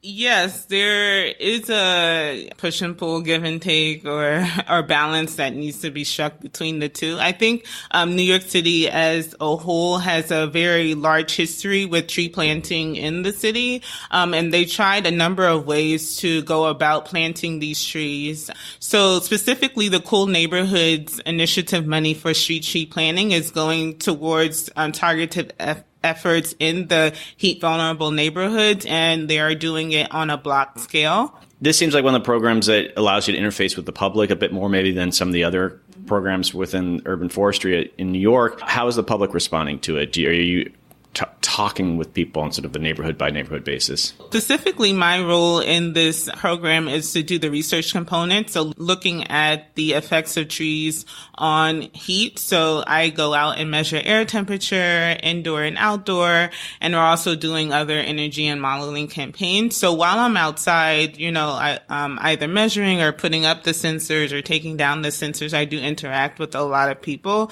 And I've also been doing this heat mitigative work in New York City for about 5 years. So I would say they're varying responses. So is there a situation to this effort? Okay, give me an example of where you're talking to someone in a neighborhood, and does the issue of climate change come up? Have you had that conversation? Most definitely. So give me an interesting one. A lot of times people first approach me and ask me, oh, what are you doing? How is this affecting my neighborhood? So it's good that they show interest in what's going on, what's being put in their neighborhoods. And then we have a general discussion. Once I tell them, oh, this is an air temperature sensor, they go and ask, okay, why is the city measuring my air temperature? So then I'm able to explain, the air temperature in urban environments are usually warmer than rural environments. And we're trying to see ways in which vegetation can mitigate the air temperature in your neighborhood. What's your favorite park in New York and why? So my favorite park is Alley Pond Park. It's located in Queens, New York. I did a lot of research in Alley Pond Park, had a lot of interesting experiences, but it's the park where I received the most neighborhood feedback about what we were doing, what we were measuring, how it's affecting them in their neighborhood. So you hear very interesting stories about the history of New York and how their park is servicing them. And that's what we're all about, how to serve the citizens of New York. Hey, Adapters, we are back, and I am with Heather Liljengren from the Greenbelt Native Plant Center. I am the supervising seed collector and field taxonomist. What's sort of your role here in the urban forestry and climate adaptation? We have a very unique position within the Parks Department, provide plants for restoration throughout the 5 boroughs. And all those plants that we provide are from wild, local, collected seed. And what's so important about that is that all the seed holds the genetic adaptations that these plants have made throughout the years to be able to survive in such a harsh, fragmented urban environment. Okay, so there's this genetic aspect of the seeds making this area more resilient. But so climate change represents potential change. Dig a little bit deeper on that. How does that genetic stock really kind of help with that? How is planting those native species and having that seed stock help make it more resilient? Well, I think cities are a good indicator of what the future holds for a lot of our habitats and ecosystems. There's a lot of pressure put on our natural ecosystems here within the city limits. The heat island effect, the pollution, all of these factors that contribute to the stress on these plants. If these plants have been able to figure out how to adapt in this harsher landscape, it's a good sort of window into the elasticity and the way that these plants can continue to evolve within the landscape. We may not be as pristine as some other, areas outside the city, but we still have amazing functioning ecosystems here that are a testament to the adaptability and the strength of these plants. And they're so important for not only us wanting to have clean water and clean air, but they're also important for all of the wildlife and pollinators that still exist here within the 5 boroughs. I'm still trying to visualize the idea of having this seed stock. Do people who are doing restoration work, is it sort of made to order? Oh, we're going to need this kind of, how does it literally work? You've got where you're producing the seed stock, but then how does it get used in sort of a management way? How does that work? Right. So we have a seed bank that holds all of this seed that I go out and collect. And from this seed bank, our propagator pulls these collections and grows them. And then these plants that we have are either for contract projects or they're special orders, or there are species that we're trying to get back out there into the landscape and encourage landscape designers and different people working on projects throughout the 5 boroughs to use. So we're growing these plants, we're pushing them back out into the landscape to hopefully contribute to these functioning ecosystems and strengthen them. Because what's important about that genetic material is that, once they're back out there in the landscape and they're, being pollinated and genes are moving around and they're mixing and they're offering more diverse group of species and genes and the flow of genes to the other plants that are in the landscape. It shows my ignorance, and I'm trying to think, can you actually track, let's say a bee is out there pollinating a certain plant of this genetic stock that you put out there. Can you track a new location where maybe something's come up that was impacted by that pollination of that new seed stock? Can you track it that way when you say, oh, look, you're doing a survey of plants over here? This represented what we planted over there. Well, the way that we try to think about it is how can we help augment the landscape with these native plants? So pollinators have a flying range, and they can only fly within a certain range from their sort of host plants. So if you start connecting those dots by putting in these plant species, on the edges of these ranges that will then connect to a different population that's elsewhere, you're essentially creating this matrix that pollinators can fly, from one end of New York City to the other, because you're connecting those dots by putting in these plant species that will connect these fragmented natural landscapes. Is there any sort of real experimentation with the seed stock? And I don't know if you've heard of this, and it's been a while since they did this, but I think it was like Michigan or Wisconsin where they were doing an experiment of planting seeds that represented like trees that might have been, 1,000 miles south, but they're planting, like Nature Conservancy, I think, did this. Yeah. Is there any experimentation of using the seed stock, I guess, in that sort of more, not radical way, but are you doing that, or is it really just trying to fit into that native scene? Well, from those common garden study models, we use those models to help inform the populations that we're collecting from. So we stay very local. We only travel within a 50 to 100 mile radius of New York City, and that's what we consider to be our local metropolitan flora. So we're only collecting from species, within the 5 boroughs and then within that mileage range. There is an interesting aspect where some species, can grow on top of mountains and then also grow alongside the seashore. So the elevation changes are important to think about as well. But we may not have mountains in New York City anymore, but we have green roofs. So if I'm out in the highlands of New Jersey collecting plants off the top of a mountain, I can look at those species and say, this might translate really well on a green roof in New York City. It's exposed to the same elevation, the same type of high winds and full sun.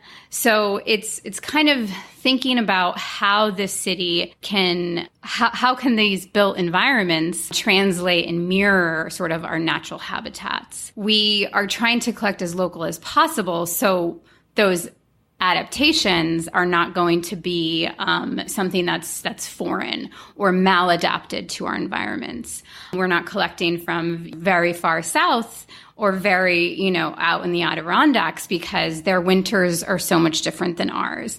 Their summers are going to be so much different than ours. So, staying within these ecoregions and these ecotypes are very important because you have to look at the whole breadth of what these plants exist within and deal with throughout the 4 seasons. It's always hard to get you guys to really speculate, but you see some of those climate models that, the Atlantic climate is going to move up and it's going to be where DC is, and DC is going to be moving up to New York. And your own sort of guess, what kind of tree species do you think would maybe do well 50, 75 years out of based some of the models that you guys are using now, like temperature-wise?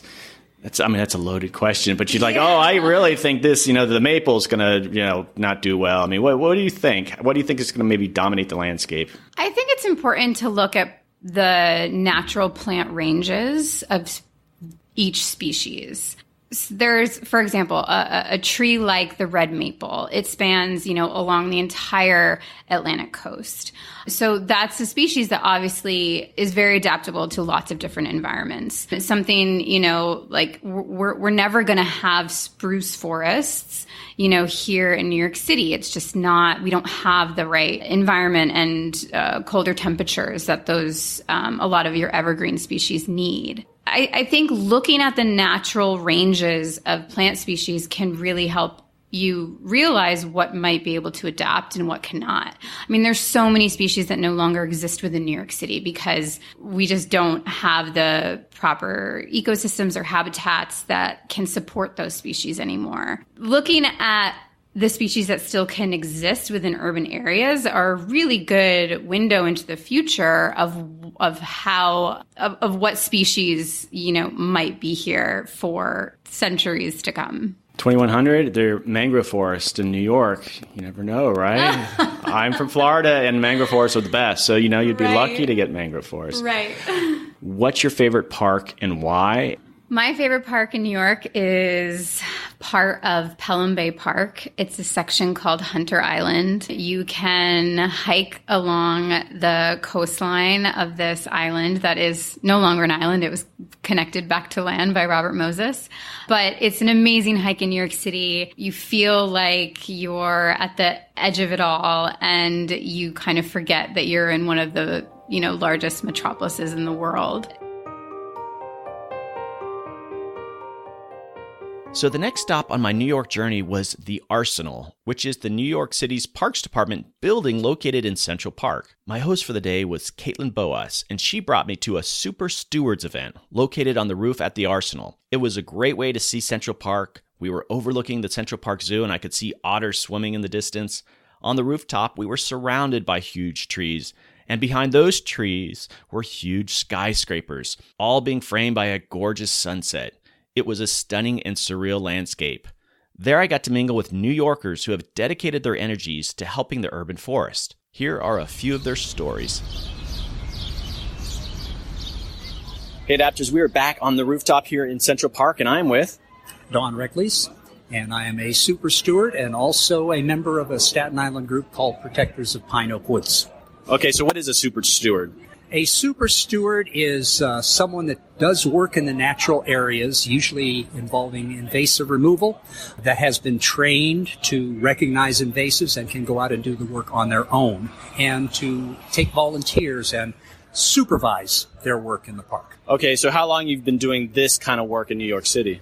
Well, as a super steward, only 2 years, but as protectors, because we do forest restoration workshops, been doing that for probably 16, 18 years. Okay, so I'm going to kind of take a deep turn here. Part of the reason I'm here is doing urban forestry and climate adaptation. Mm-hmm. Has there been anything in the urban forest that you've seen changed over these last 15, 20 years? Anything you notice, wildlife or species or just people's awareness around these issues? Anything like that's kind of come across your plate? Well, the biggest thing from a Staten Island perspective is deer. When I first started going to Staten Island 18, 20 years ago, you didn't see deer. Now I think there are close to 3,000 on the island. The figures depend on who's doing the surveying. And they're doing a tremendous amount of damage in the parks. The herbivory is pretty awful. Some of the parks have become what I call a deer savanna, where you can walk into the park. It looks nice and green trees above you, but there are hardly any shrubs. And under the trees, you can see for hundreds and hundreds of feet because the deer have eaten everything down low. It's made terrible changes. So are there any particular climate impacts that you think the work that you're doing with the Stewards program that would be helpful? Has it been communicated to you through the city? Your work is helping on this issue in this way? Yeah, we work on trying to retard the advance of alien plants and so forth. Some of that is promoted by climate change. I do think that our summers have become warmer. Spring has become much earlier in the year. And the invasive plants take advantage of these things because they're very capable of kind of changing their life cycle to adapt, whereas our native plants are stuck in the groove that they've been in for thousands and thousands and thousands of years.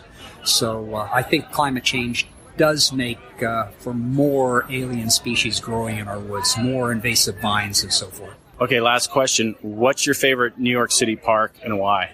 I think my favorite park is probably Mount Loretto on Staten Island, simply because it has a variety of different environments. You're out there looking over the Raritan Bay, you're walking on the bluffs, there are freshwater ponds, you cross the street, you end up in a state forest. You've got it all. Hey, Adapters, I am back with another conversation here on a rooftop in Central Park, and I am with Jessica Downs. I am an environmental attorney. I am from Brooklyn, New York, and I take care of my local street trees and my local park. So that's why you're here. You're a steward for that work that you're doing. Could you kind of elaborate a bit more on that? I will make sure that the trees around my home are cleaned out of glass, of cigarette butts, commonly littered items. So I will make sure that the trees are healthy, and I try really hard to make sure that the community is engaged while this is happening. It has been my experience that people care a great deal, but they have a very hard time figuring out where to start. And so making sure that this is accessible to people is pretty important to me.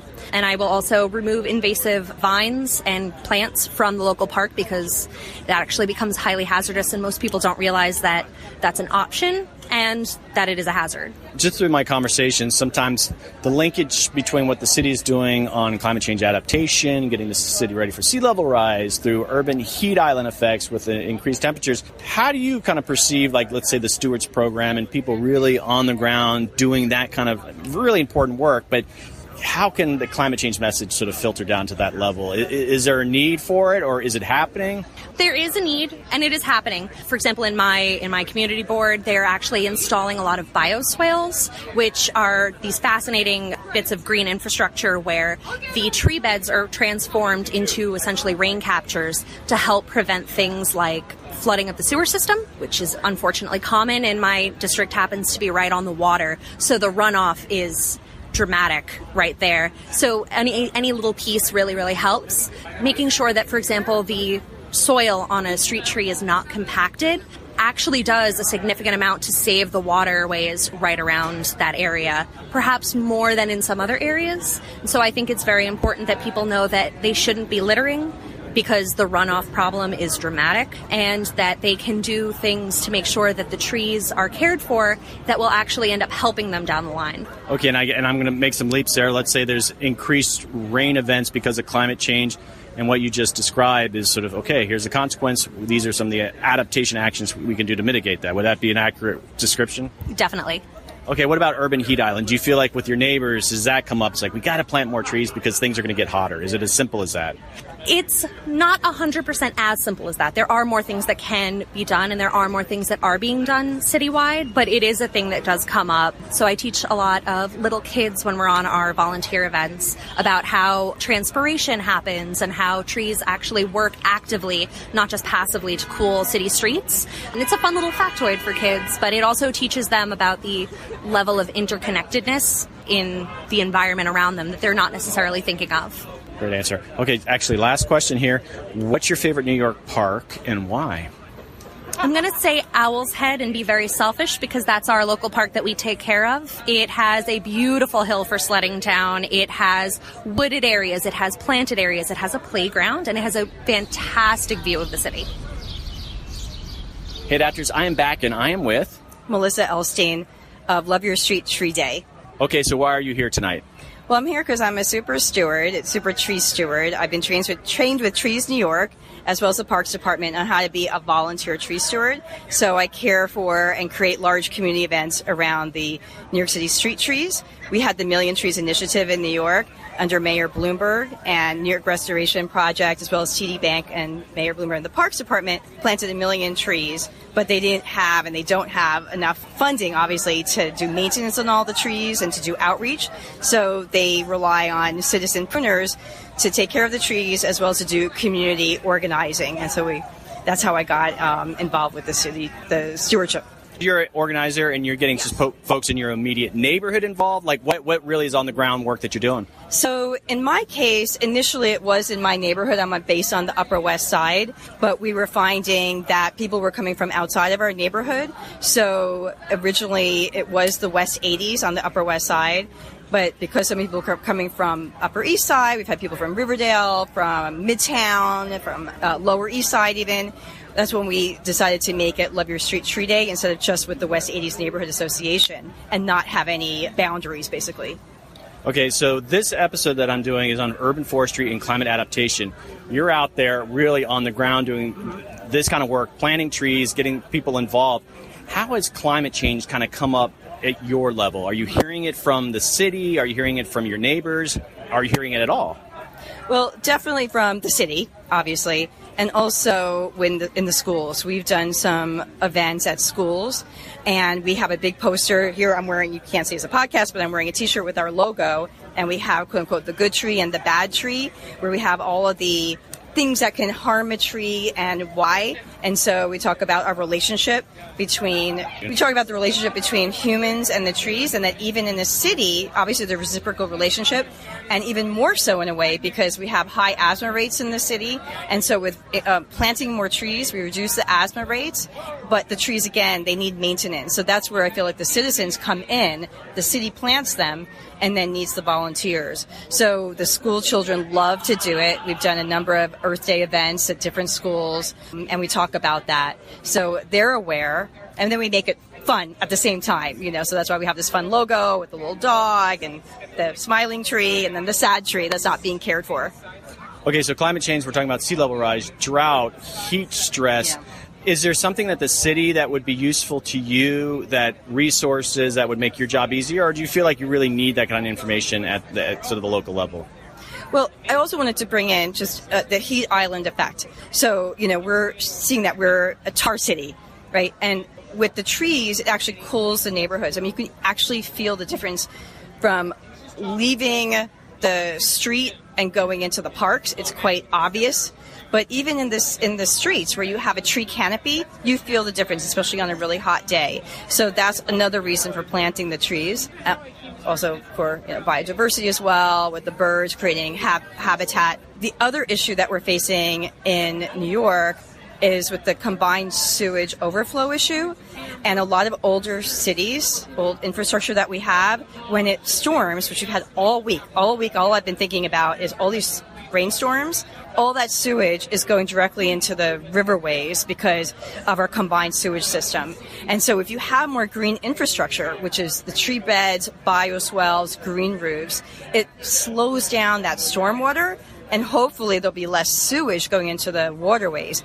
We have to become compliant with the Clean Water Act, which right now we're not. And so that's why the city is also making a push for more of this green infrastructure.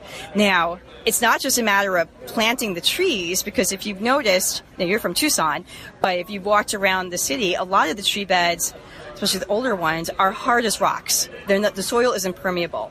So it has to also include this soft, permeable soil, which happens when you you cultivate it, you put compost, you put mulch, you do the daffodil bulbs or any bulbs that will break it up, or you do planting. So those are things that I try to share and educate, because I didn't know any of this until I did my training with Trees New York in the parks. And now I walk around the city and I look down at the tree beds and I'm fascinated and thinking all the time oh, that's really good soil, and that's going to slow down the rainwater and keep our rivers cleaner. It's all connected. Okay, last question. What's your favorite New York City park and why? Well, I guess I live on the Upper West Side, so I'm in Central Park almost every day. I jog in the park on the bridle path. I did my Trees New York training here in the Arsenal, which was amazing. I have a favorite tree that I kind of nestle with when I want to meditate, a huge London plane, massive tree. And at this point in my life, I feel like without Central Park and Lincoln Center, I probably wouldn't even be living in New York, because I am older now and I feel like I need more of the calming aspects than when I was young and going to clubs and, but now that I'm a little more mellow, the park, I just feel the tension just melt away. So we are on to the next phase of this trip. My interviews in Manhattan were over, and I was taken to the New York City Urban Field Station, located just outside of Fort Totten. The field station is located in Queens, New York, so I got to travel across the boroughs. It's right on the bay on a beautiful peninsula. I was in New York, but there wasn't a skyscraper in sight. I got to spend a couple days at the field station, interviewing experts based there and visiting some of the parks. Let's check in with Dr. Lindsay Campbell of the U.S. Forest Service. Hey, doctors, we are back, and I'm New York City, and I'm Lindsay Campbell. I'm a research social scientist with the USDA Forest Service. Okay, so I'm in a different location now. Where am I? We are sitting at the Urban Field Station, which is a small, renovated 1950s, former military bunker that now serves as our base here in New York City. And by our, I mean the partnership between the USDA Forest Service and the New York City Parks Department. And this is a shared facility where we have an office, a lab, and a residential space that people can use for free if they're studying the city as a social ecological system. So we're on a former military base. We're on the Long Island Sound, surrounded by other public agencies like the fire department, the Coast Guard, U.S. Army, and we're a little hub for research and innovation about urban ecosystems. I can vouch for the living space. I'm staying there for a couple nights, and there's some researchers up there looking at sparrows in the wetlands and how sea level rise is impacting their populations, and apparently it's going down. So that's really cool, related to what we're doing here. I'm very familiar with the Forest Service, but you guys do a lot more research than I thought you guys ever did. Could you explain your role here in New York City? You're not land managers here, right? Exactly. The Forest Service doesn't own or manage any land. We have no regulatory authority in New York City. So the way we show up is as a research partner and through our expertise. And our main partners are the New York City Parks Department, the largest land manager in the city, the Natural Areas Conservancy, which focuses on the forests and wetlands and meadows, and then a whole slew of NGOs and community-based groups that we partner with through our research. What I find really interesting about the work that you're doing and how it relates to adaptation is a lot of the social research that you're doing. So walk us through that. Yeah, absolutely. The Forest Service has a strong tradition of social science research, and we're working on a lot of that here in New York City with a focus in particular on civic stewardship. And what I mean by that is the ways in which NGOs, community-based groups, people that don't necessarily own the land, but they're involved in the care and management and advocacy and the sort of shaping of that landscape. We call those groups stewardship groups. And we think they're really important to understand and visualize and map so that we can better manage the city as a social ecological system. So what I mean by that is we often, as natural resource managers, we turn to our green maps, our tree canopy maps, our green infrastructure maps, the maps of the biophysical resource. But we also need to understand the social infrastructure. We need to understand the groups that care for those spaces and where they are in physical space in order to include them in our planning and our policy making and our adaptation processes. Those groups, they might not even necessarily be environmental groups. They could be civic associations, block associations, youth groups, senior groups, but they're all engaging in the care for the local environment, and they have crucial local ecological knowledge about those systems. They're on the front line of responding to changes in those systems. And in that way, they need to really be a part of our planning for social resilience. Okay, so you have a place like New York City, a lot of people living together, having to work together, and what you're just describing, again, this idea of social resilience, and hopefully in the face of climate change, the bigger issue, they're going to be better prepared. Could you maybe describe a project? We chatted a little bit about some of this. I think there was a memorial where the people came together from 911 that relates to this and probably has applications on how people are going to be more resilient to climate change. Absolutely. Yes. So the very first project that brought me here to New York was the Living Memorials Project. And in that, the Forest Service wanted to understand the ways in which people were using landscape after September 11th and using landscape as memorial, as gathering space, as community space, that they were sort of programming space to respond to that acute disturbance. We have an emphasis on long-term research here, and we continued to follow those sites and those groups for 15 years after they were created to understand how they persisted or changed over time. And through that, we found some really powerful examples of groups and places that are fostering not only social resilience, but even social ecological resilience. So One example we've written about is Sterling Forest, which is in Tuxedo, New York, in the greater New York metro area, where the hemlock overstory trees are dying from the hemlock woolly adelgid, but they are planting white pines in the understory to restore the forest. So you'll have a healthy forest growing, but they're doing it as part of a therapeutic kind of community healing project where they've worked with 9/11 family members or victim of violence and war. And so they're restoring the landscape, and they're also restoring people's lives and well-being. So I think that's a really powerful example. Another one is from Babylon, Long Island, which is a coastal community that was really heavily impacted by September 11th. They had a lot of police and firefighters there who died, and the beach is their most important site of social meaning in their community. So they created a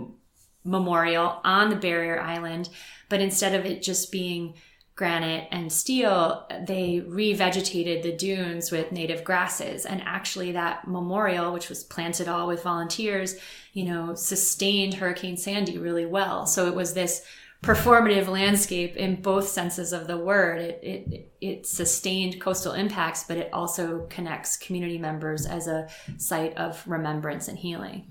Okay, so this notion of social resilience, and I think of like 911 or Hurricane Sandy, which is more the natural giant disturbance.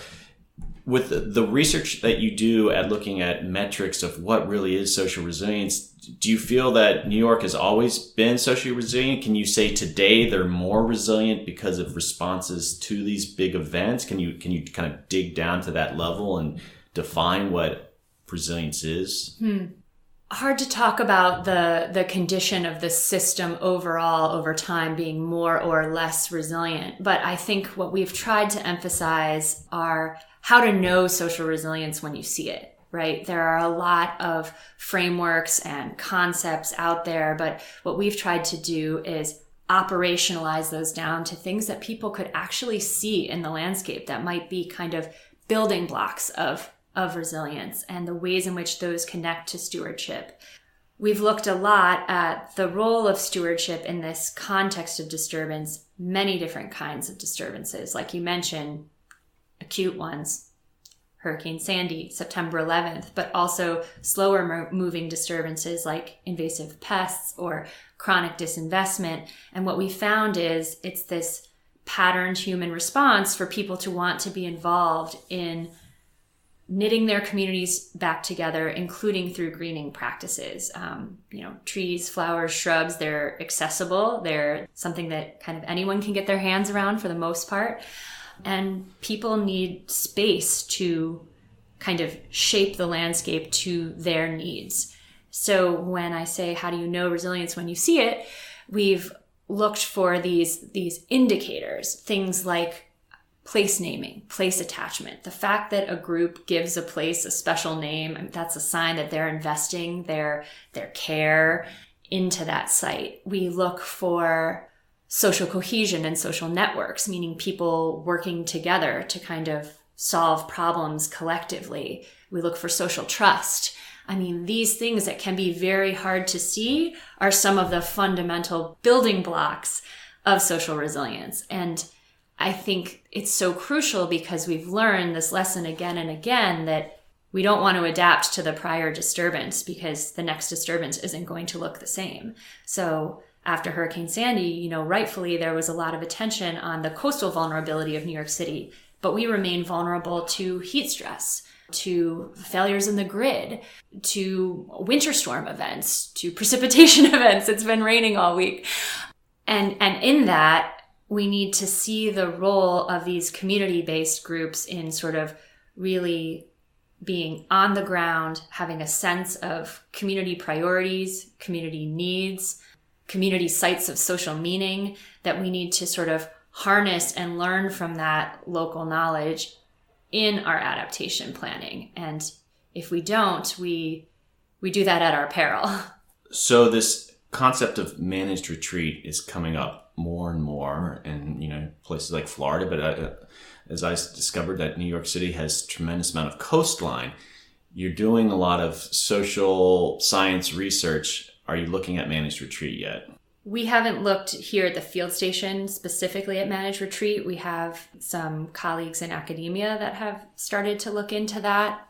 I think there's definitely a lot to be learned from the examples of where it happens voluntarily, and particularly understanding the community dynamics that are there.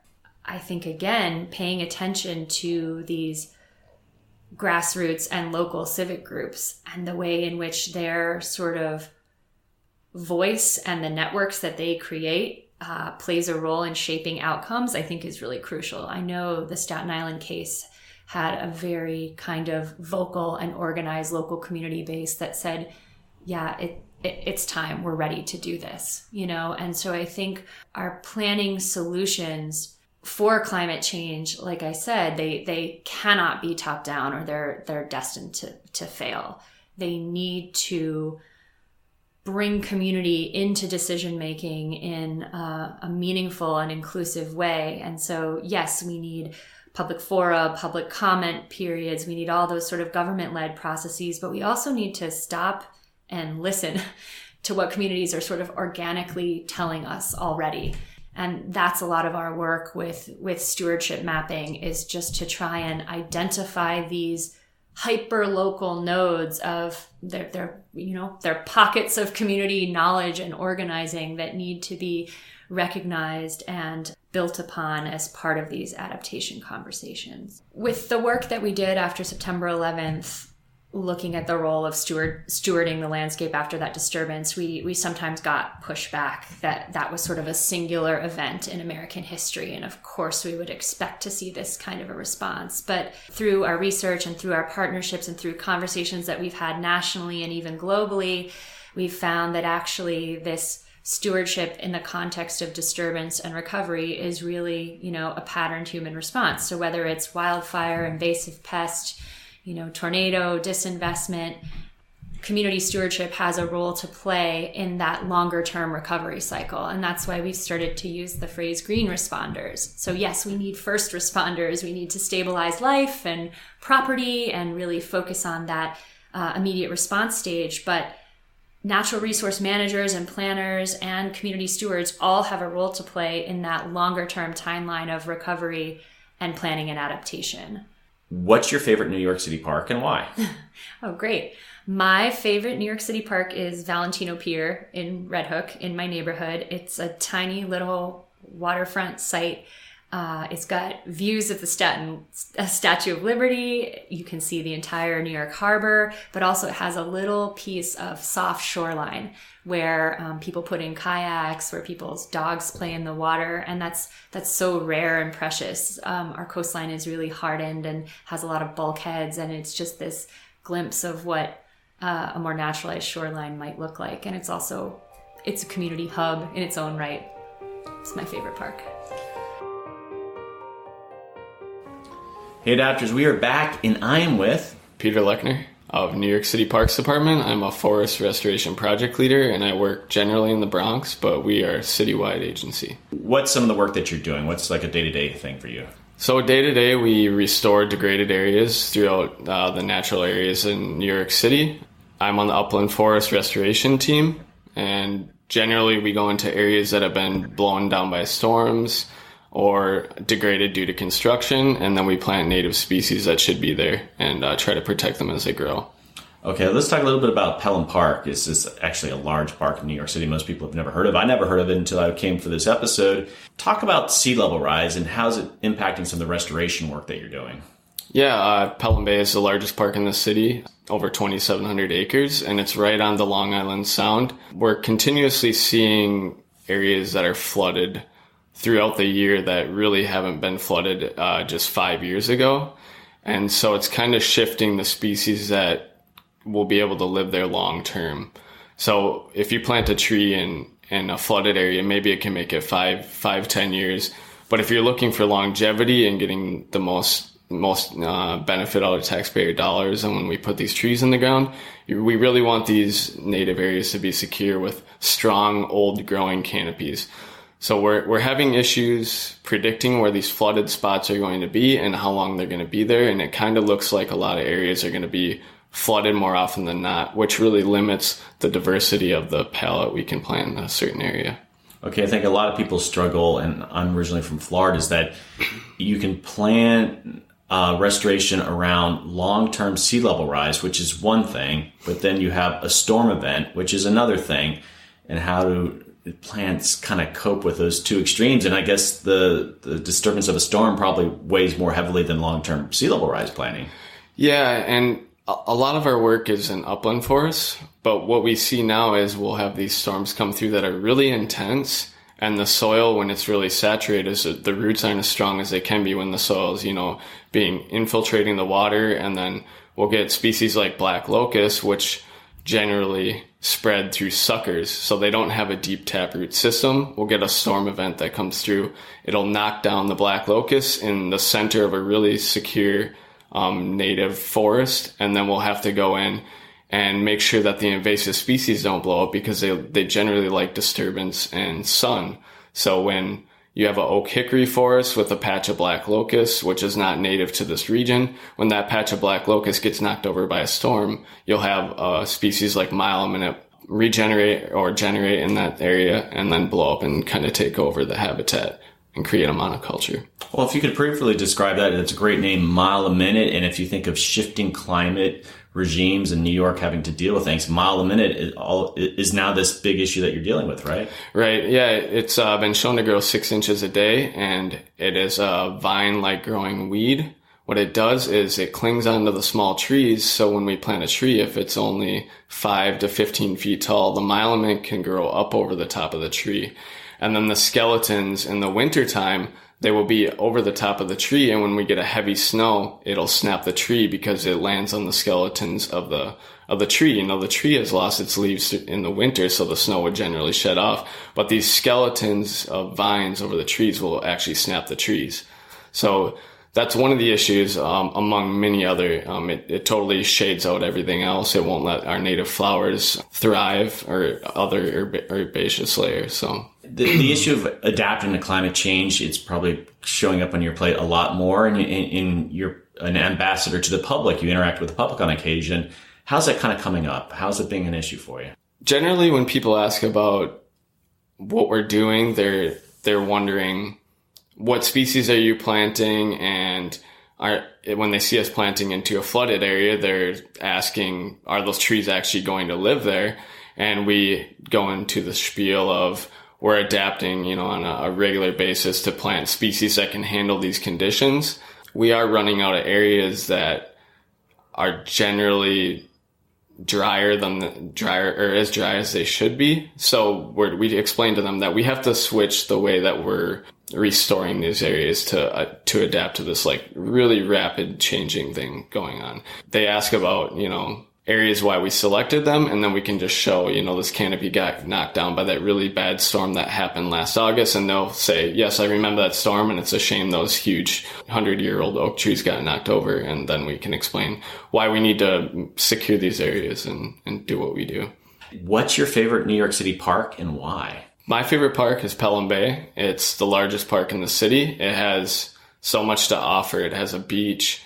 There's shows there. There's great lawn areas for recreating. It has so many different types of habitat. It has salt marshes, lagoons, upland forests, hummocks, everything going for it. It's got white-tailed deer, great horned owls, wild turkeys, coyotes, bobcats. Yeah, it's a great park. Hey, Adapters, we are back, and I'm Rich Hallett, U.S. Forest Service. I'm a research ecologist based at the New York City Urban Field Station. Okay, so what do you do with the Forest Service? My area of expertise is studying tree and forest health, and here in the city I've been really working on understanding how to grow forests in the city and how to help the Parks Department specifically and the Natural Areas Conservancy in applied research questions. From our earlier conversation, you've been doing this for a while. You're very familiar with what maybe a forest should look like. And we're sort of heading into a sort of a new regime with climate change. How has that influenced your work? Has it changed much at all in what you're recommending, or is it still too early for that? Yeah, so we're in a new regime with respect to climate, but also within the forest research community, we're in a new regime with urban forests. They haven't always been recognized as places where we have forests in the city. And so we're really thinking hard about the things we've learned about our rural forests and trying to understand how our forests in the city are the same or different. Surprisingly, we're finding that our rural forested, urban forested natural areas are very similar to our rural forests, although we treat them very differently, of course. Rural forest management has primarily been driven by timber harvesting.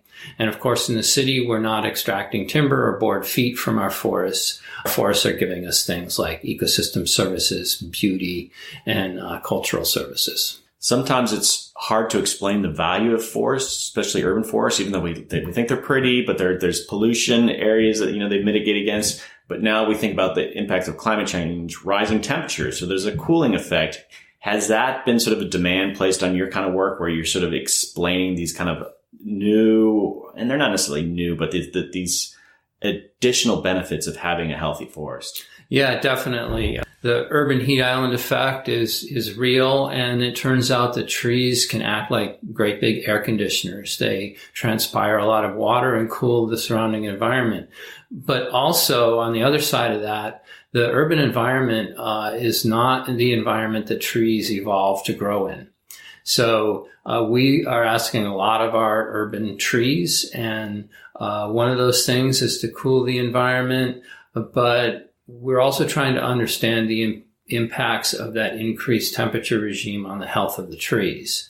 In other words, if we want to maximize the ecosystem services and cooling effects of our urban canopy, if it's healthier, it'll do a better job of it. This partnership that you have with the city and the Natural Areas Conservancy, it's a nonprofit. It's really, people are hearing over and over again, it's kind of really tight, unique relationship, but there are competing interests. I would imagine the Forest Service, there really is, nature-based priorities, but with maybe the city, there's such a demand for thinking about the built environment. How does that kind of come into play when you look at the science that you're forming all this?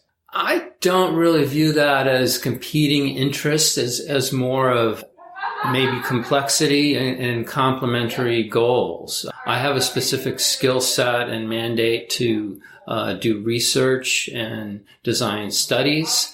I really love working very closely with the land management agencies like the Parks Department and the Natural Areas Conservancy to find out what questions they have, what needs do they have, and then I can help design research that can help answer those questions and, by the way, advance our science and knowledge. You've been doing research for a bit now. Any sort of surprises for you? Now that you've been something that's really kind of not shocked you, but what you're seeing out there now?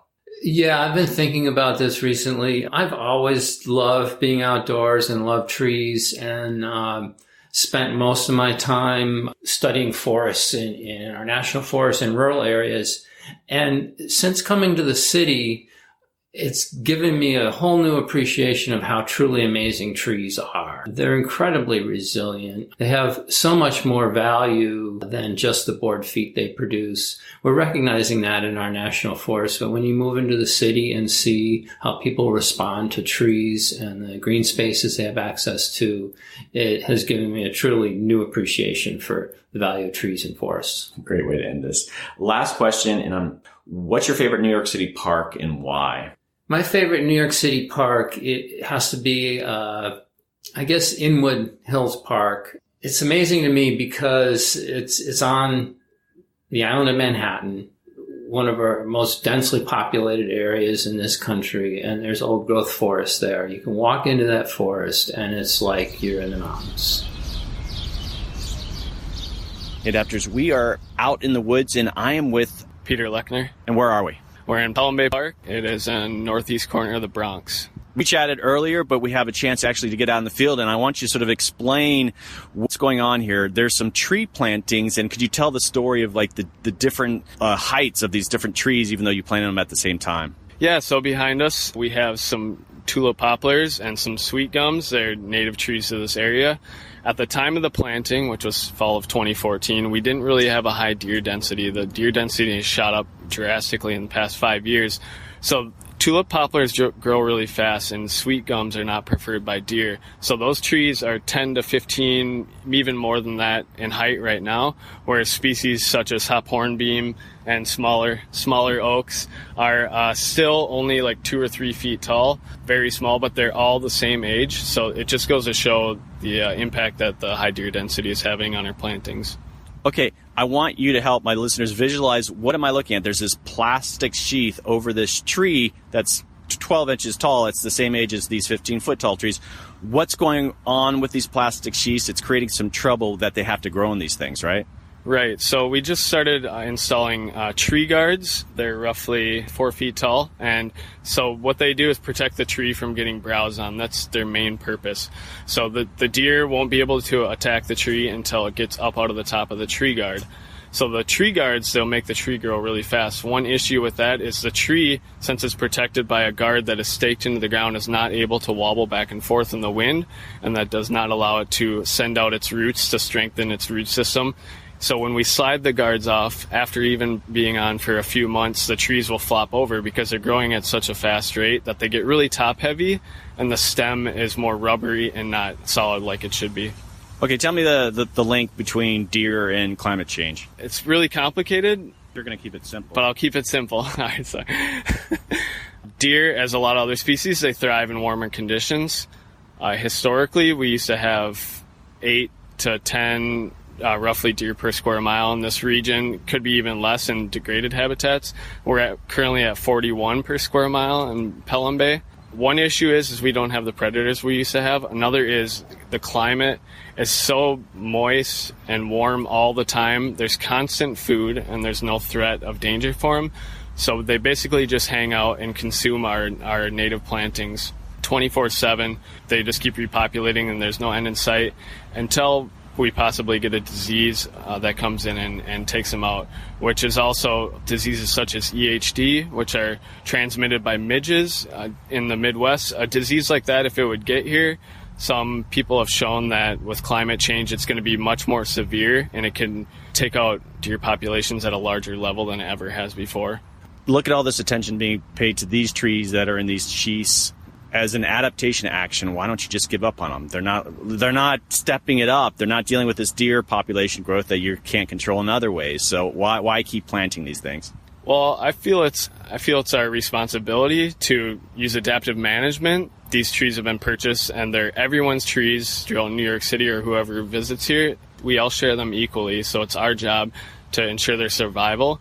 The tree guards are a new idea. We had used repellents and other methods to keep the deer out, but we just have to keep evolving, and we have to keep sharing information all across the U.S. on how to manage these pests when they get here, whether it be deer, insects, diseases, temperature, pollution, whatever it may be. We need to keep sharing information with each other to ensure that these very healthy ecosystems continue to grow and thrive.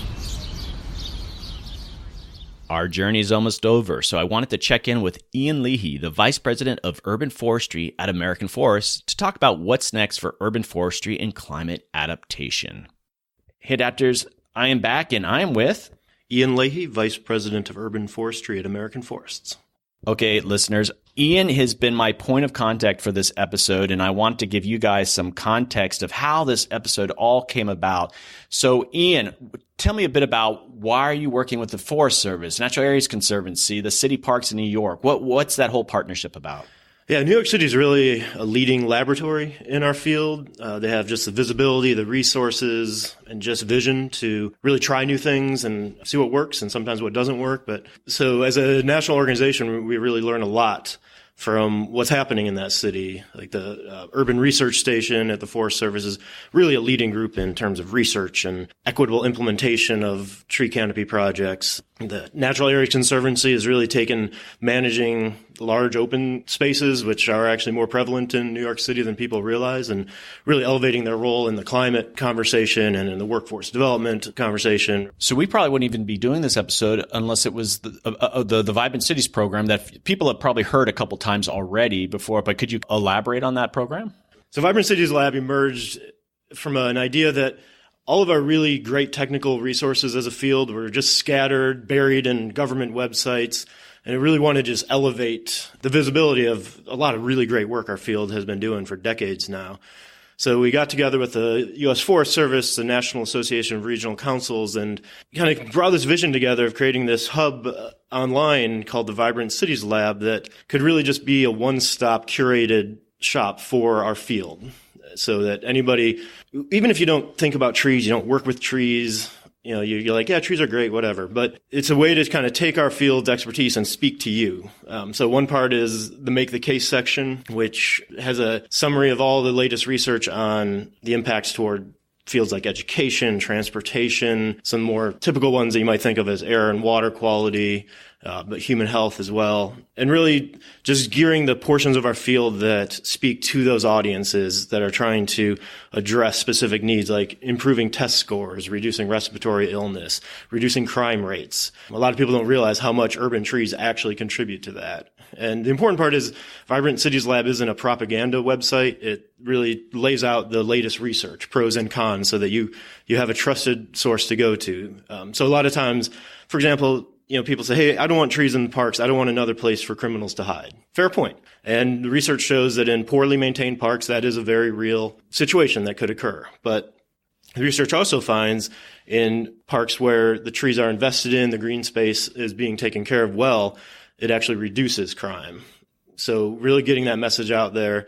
And it's a site that can speak to everything from a skeptical resident who doesn't want to slip on acorns to, a massive city council in a city like New York that maybe needs to be convinced on budgetary issues or something of that nature. As people are listening to this episode, I think it's fantastic what you guys are doing. Even with the supporting this podcast, is that what I learned up there is that unique partnership between the three organizations and obviously American Forest. And it's a chemistry that's hard to duplicate. So just, kudos to American Forest being part of that. And are there other cities that you're kind of seeing similar partnerships unfold? Absolutely, yeah. We work in 22 cities nationwide of all different sizes. Detroit is one of our primary partners. We played a central role there in facilitating partnerships between different city agencies and local nonprofits, and the U.S. Forest Service is a big partner there. Universities like Michigan State University. And we've just really brought everybody around the table to think through what is a vision for this specific city. And obviously New York and Detroit couldn't be more polar opposites in terms of what the opportunities are. Whereas New York's successful Million Trees program, the only city so far to actually reach a million tree goal, they squeeze trees in everywhere they could possibly find, and there's just not a lot of spaces outside of the big parks to do that. Whereas in Detroit, you have a unique situation of 23 square miles of vacant land that could really be reimagined as, vibrant green spaces, working forests that could really be used for urban wood reutilization, park space, recreation space, that sort of thing. So we're really exploring that there. Houston is another example. Before the last hurricane that came through, we had started working there to really help the urban forest adapt to the increasing storm surges that are coming to Houston. And part of that is a management side in terms of just building capacity of organizations and government investment, but it's also really looking at the tree species themselves and what's going to thrive there in the coming decades as the climate is warming. And we partner with NIACS, which is the Northern Institute of Applied Climate Science, another U.S. Forest Service division. They're based in Minnesota and Michigan, and they do these climate vulnerability assessments that really look at a city, like they did a great one for Chicago that we work in, to really just say, okay, here's where your urban forest is now, here's what's going to be best coming in the near future. Okay, before we finish this journey, I wanted to take you one more time into the urban forest. Let's wrap this episode up with another visit to Central Park so you can hear the sights and sounds of nature in this giant metropolis. It's a nice reminder of why people from this episode are doing the amazing work they are doing. Okay, so we are walking here through the North Woods. I'm here with Justin, and so describe what we're seeing. What are some of the species around, and what's the landscape like? Okay, so we're on a hillside in the North Woods walking along a path, and what we're walking through is mostly a really good example of a native forest.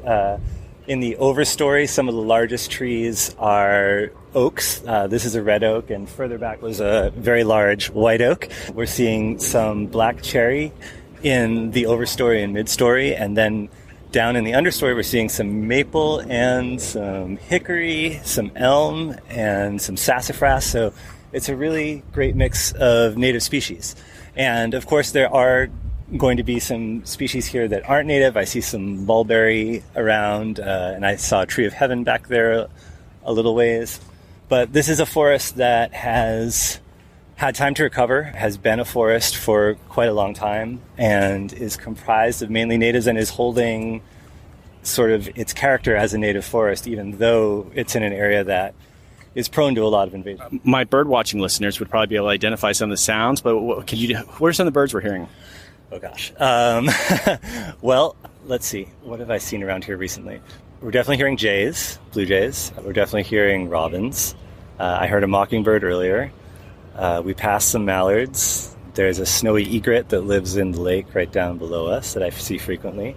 At times of year, since the park is kind of on the North Atlantic Flyway, there's times of year where this is one of the best birding destinations in the country, I've been told. But earlier in the spring, I was seeing a lot of flickers and woodpeckers. The forest is pretty dense now, so it's a little harder to pick them out. Any ivory-billed woodpeckers? I've not seen an ivory-billed woodpecker.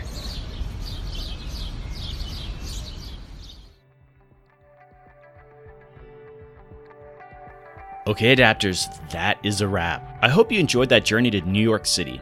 I was blown away by the complexity of the work that they are doing and the role urban forests can play in adapting to climate change. I also want to highlight the partnership, or shared stewardship as they are calling it, that these organizations have put together. It's a rich partnership of city, nonprofit, and federal agencies. Building a resilient community is not easy, and it takes expertise, funding, and innovative thinking to do this. As you heard, climate change is throwing some serious curveballs at these forestry experts, and they have responded in kind. I hope other cities can learn from New York's model. It's still early days in how we adapt to climate change, but New York has shown that they are ready.